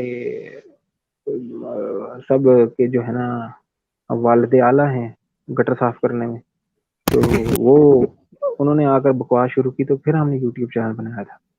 تو آج تک ان کو جرت نہیں ہوئی کہ یہ آ کر اس طرح کی بات کریں اور اس طرح کی بات کریں. اب جو مسٹر ڈیزاسٹر صاحب آنا چاہتے ہیں، ایک منٹ میں مسٹر ڈیزاسٹر صاحب کو ایڈ کر لوں. جی مسٹر ڈیزاسٹر صاحب السلام علیکم. وعلیکم السلام. آپ نے صرف ٹاپک سے ریلیٹڈ اگر کوئی سوال ہے تو وہ پوچھنا ہے، اگر ٹاپک سے ریلیٹڈ آپ کا سوال نہ ہوا تو میں آپ کو ریموو کر دوں گا. جی نہیں، سب سے پہلے آپ یہ بتائیں، آپ نے میرے کامنٹس کو مینشن کیا ہے، جی آپ نے اس کامنٹ میں یا دوسرے کامنٹس مینشن کیے ہیں جس بندے آپ ٹاپک کے حوالے سے آپ کے ڈیزاسٹر صاحب آپ ٹاپک کے حوالے سے کوئی سوال پوچھیں گے یا نہیں؟ اول تو آپ کی آواز اب کٹنا شروع ہوگی اور پیانو بجنا شروع ہوگی.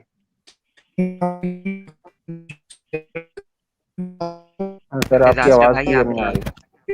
جی آپ کی آواز کلیئر نہیں آ رہی ہے. ڈیزاسٹر صاحب آپ کی آواز کلیئر نہیں آ رہی، اس لیے ریموو کر رہا ہوں آپ اور خود ہی چلے گئے. چلو جی نہیں وہ دوبارہ آ جائیں گے انشاءاللہ.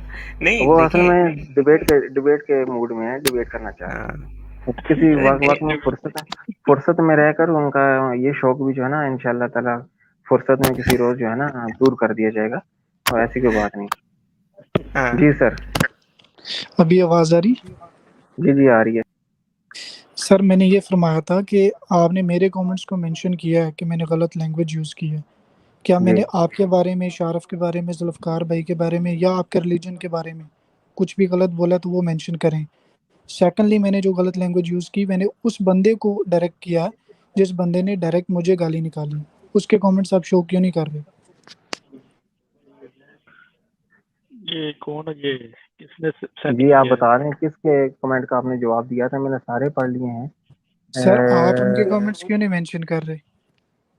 سر میں نے سارے کمنٹس پڑھے ہیں. اس سے اوپر جو ہے نا about my life T V کا تھا کہ مسٹر ڈیزاسٹر جیزس کا مطلب بتا دو. ٹھیک ہے، یہ جی ہے وہ جی کمنٹ، یہ ہے وہ جی. کمنٹ کہ مجھے جیزس کا مطلب بتا دو نہیں، میں کہ اس جیزس بندے کی میں اگر نے اس کے بارے میں یار سن بات نہیں لینا، کی. اس نے آپ کو جی مخاطب دیا نا کہ اس نے کہا ہے کہ بھی مجھے جیزس کرائسٹ کے لفظ کا مطلب بتا دو، کیونکہ میں نے آپ کے علماء کرام جان سی ڈویا، امانول نینو اور دیگر جو مائیکل ہارٹ ہے ان کے حوالے سے نقل کیا تھا کہ وہ کہتے ہیں کہ ہمارے پاس یہ بھی ہم یقین سے نہیں کہہ سکتے کہ جیزس کرائسٹ کا نام جیزس کرائسٹ تھا بھی کہ نہیں. ٹھیک ہے، تو اگر ایک آدمی آپ سے پوچھ لیتا ہے کہ جیزس کا مطلب بتاؤ تو آپ اسے آگے سے یہ جواب دے رہے ہیں کہ پہلے تم میری باجی کا رشتہ نہ دو. نہ یہ آگے دیکھیں میں نے آگے کیا لکھا ہے، ایکس چوڑا جس نے مجھے ڈائریکٹ گالی نہیں، میں نے اس اچھا کو چلیں، ٹیگ آپ کیا. آپ آپ آپ یہ آپ غلط یہ بات بتائیں کر رہے ہیں. آپ یہ بتائیں چلیں آپ میں بتائیں نے کہ اباؤٹ آپ نے آپ کا یہ غلط ٹاپک کے بات کی حوالے ہے. سے کوئی سوال ہے؟ میں نے ایکس چوڑا کو کہا تھا، میں نے اس کو نہیں کہا. مجھے تو یہ بھی نہیں پتا وہ لڑکا ہے یا لڑکی ہے. میں اس کو کبھی بھی غلط لینگویج نہیں یوز کی. ایکس چوڑا جس نے نام ہی اپنا پہلے غلط رکھا ہے، دوسرا اس نے غلط لینگویج یوز کی جس کی انگیسٹ میں نے اس کو یہ بولا تھا. ادروائز میں نے آپ کو، شارف کو، ذوالفقار بھائی کو، آپ کے ریلیجن کو ایسا کچھ بھی بولا تو وہ مجھے مینشن کریں. مسٹر اچھا یہ بتائیں کہ ڈیزاسٹر کوئی بات نہیں، یہ مس انڈرسٹینڈنگ ہو گئی ہے. تو کائنڈلی اگر آپ کے پاس کوئی کوشچن ہے تو وہ آپ بتا دیجئے تاکہ پھر وہ نہیں، آپ کو دیا کوشچن جائے سے دوبارہ علاوہ آپ سے. نے مس کوٹ کیا ہے نا مجھے، میں نے اس لیے آنا مناسب سمجھا. مس چلے کوٹ بھائی کیوں ہم کر سوری، رہے ہیں؟ ڈیزاسٹر بھائی سوری کر لیتے ہیں یار. نہیں مس ذوالفقار بھائی آپ انڈرسٹینڈنگ ہوگی. نہیں اون ایئر میں سوری کر رہے ہیں یار. نہیں ذوالفقار بھائی، آپ کو پتہ ہے میں پہلے بھی آپ لوگوں کے ساتھ کسی کے ساتھ ایسی لینگویج یا میں نے کبھی نہیں یوز کی. یہ اب انشورہ جو ہے یہ اب پتہ نہیں. اچھا، سوال میرا ڈیزاسٹر یہ صاحب تھا. دیکھیں، بات سنیں ڈیزاسٹر صاحب، بات سنیں. جی آپ نے کہا، آپ نے یہ بات کہی اور میں نے یہ کمنٹ آپ کو شو بھی کیا. آپ نے کہا جی کہ تبرانی میں یہ بات لکھی ہے کہ محمد پہ شیطان، اس کو شک ہوا کہ محمد پہ شیطان نازل ہوتا تھا. اب ایکسچوڑ سے یہ ریلیٹڈ بات بھی نہیں اور نہ ہمارے آج کے ٹاپک سے یہ بات ریلیٹڈ ہے. تو آپ نے یہ نہیں، بات میں نے یہ ظاہری طور مینشن پر کہا ڈچ تھا. کرنے کے لیے کہی نا. آپ مجھے یہ بتائیں، آپ کو یہ میں نے، بات کہنے کی ضرورت آپ نہیں پیش آئی. تفسیر سر، آپ تفسیر آپ بیان کر رہے ہیں دیکھیں، یہاں پہ. آپ رک آپ نہیں لوگوں کے نہیں کامنٹس، لوگ کیا بھائی سمجھتے ہیں میں نے، بائبل کے بارے میں، آپ تفسیر بیان کر رہے ہیں، بھائی تو جب میں ہم نے تفسیر نہیں، بیان آپ کرتے نے، ہیں آپ تفسیر سے اچھا بھاگ مجھے، جاتے ہیں. بھائی مجھے یہ بتائیں کہ آپ نے پروگرام جو ہے شروع سے سنا ہے یا درمیان میں کہیں سے لاگ ان کیا ہے؟ سر میں نے آپ کی تفسیر کوٹ کی ہے جس طرح آپ تفسیر کو کوٹ کر رہے ہیں آپ نے بائبل کے پروگرام بارے شروع میں. سے، آپ نے آپ پروگرام بائبل شروع کے سے الہام سنا کو ہے؟ شو نہیں کر رہے، آپ لوگوں کی تفسیر، بھائی لوگوں آپ کے نے خیال شو پروگرام کر شروع رہے سے ہیں. سنا ہے؟ آپ نے پروگرام شروع سے سنا ہے؟ سر جب میں آیا تھا میں نے تبھی کامنٹ کیا تھا، میں تب سے بس آپ کی بات سن رہا ہوں. میں وہی کہہ رہا ہوں کہ پروگرام شروع سے سنا ہے یا درمیان سے سنا ہے؟ آئی تھنک میں نے درمیان سے سنا، شروع سے نہیں سنا. درمیان سے سنا ہے. آپ فرصت سے یہ پروگرام جو ہے نا شروع سے سنیے گا.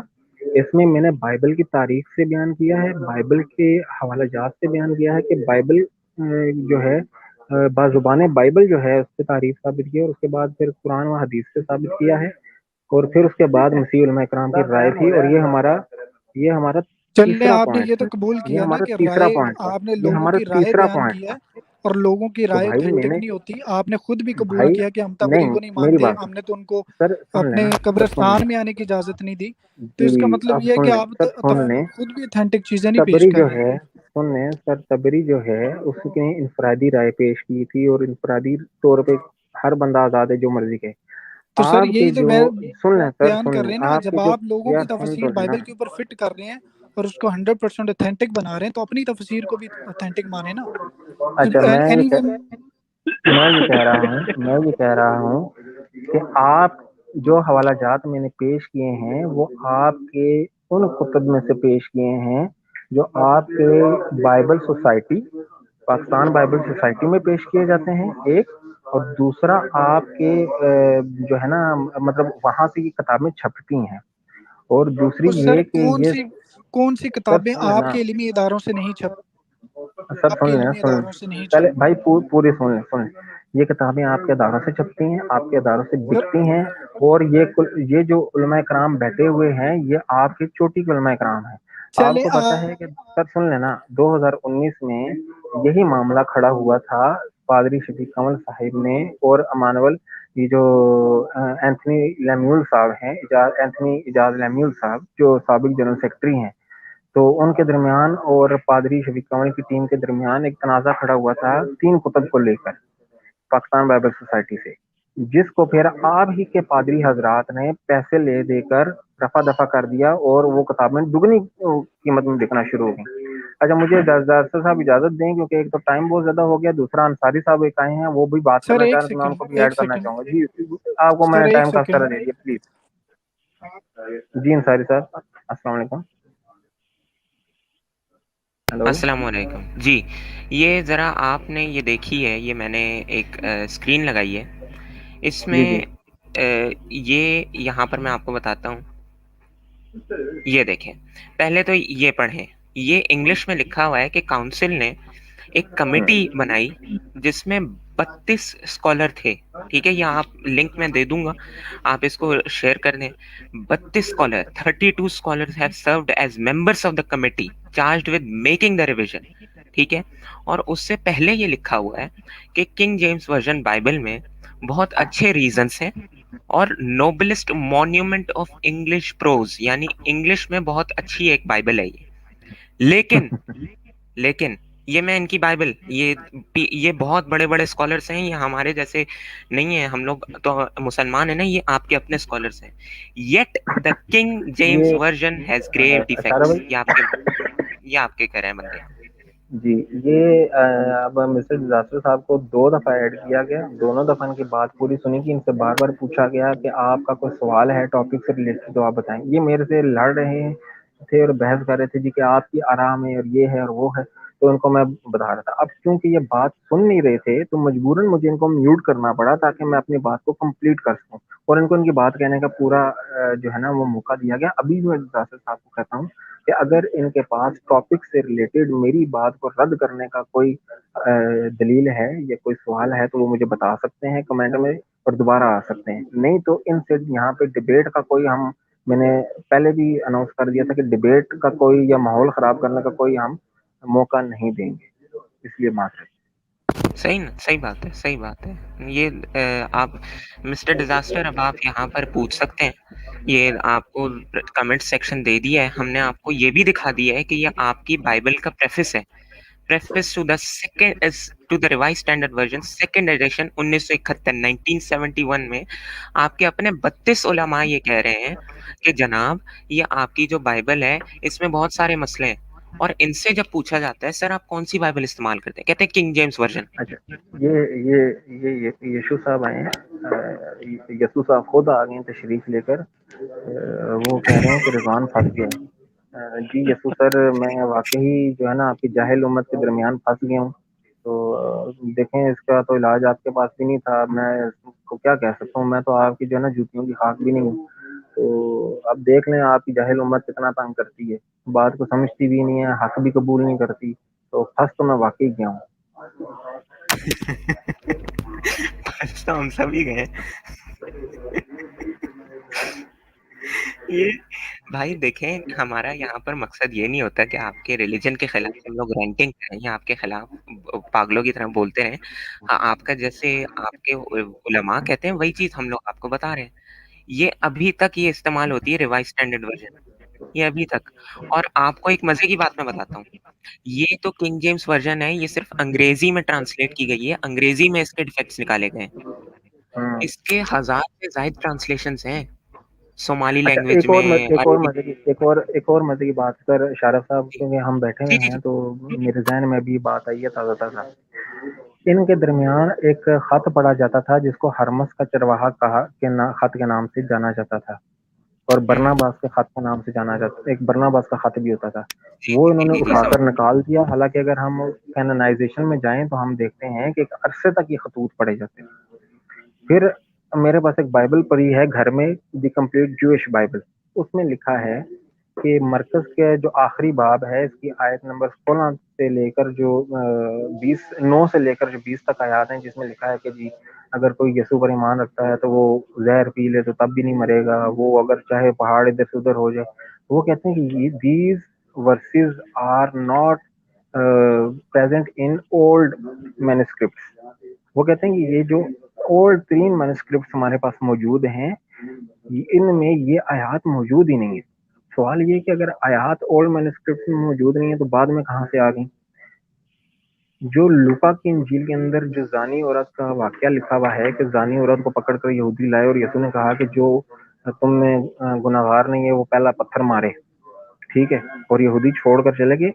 یہ واقعہ بھی جو ہے اولڈ مینuscripts کے اندر موجود نہیں ہے، لیکن آج موجودہ انجیل کے اندر یہ ساری روایات موجود ہیں.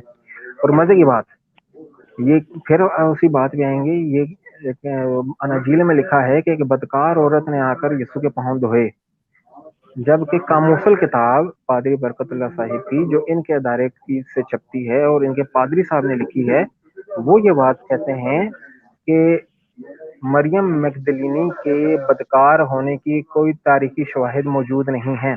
اور اس پر تو ڈین براؤن جو تھے انہوں نے ایک ناول لکھا تھا دا وینچی کوڈ کے نام سے، تو مووی بھی بنی تھی. جو حضرات دیکھنا چاہتے ہیں وہ جا کر دیکھ سکتے ہیں، ٹھیک ہے. تو اب یہ ظاہر سی چیزیں جو ہے نا اسٹیبلش فیکٹس ہیں جن کا یہ انکار کرتے ہیں. خیر جی، یسوع صاحب کہتے ہیں ٹاپک چینج نہ کرو. جی جی جی سر، میں بالکل ٹاپک چینج نہیں کر رہا. وہ تو مسٹر ڈیزاسٹر آ گئے تھے، انہوں نے ٹاپک چینج کر دیا اور یہ کہیں کی مسٹر بات ڈیزاسٹر ہو نے جائے. میں سر چینج نہیں کرتا. سر یہ یاسو صاحب اگر خود آنا چاہتے ہیں تو آج کچھ سوال کرنا چاہتے ہیں تاکہ سوال کر بھی سکتے ہیں. اور یہ باقی یہ جو 50,000 ایررز کے بارے میں یہ مسٹر ڈیزاسٹر پوچھ رہے ہیں، یہ ذرا ان کا کمنٹ ہائی لائٹ کر دیں. یہ سامنے ہی ہے بالکل، میں پھر کون نکلتا سا ہوں والا؟ جلدی. Can you explain what are the 50K mistakes are according to the scholars?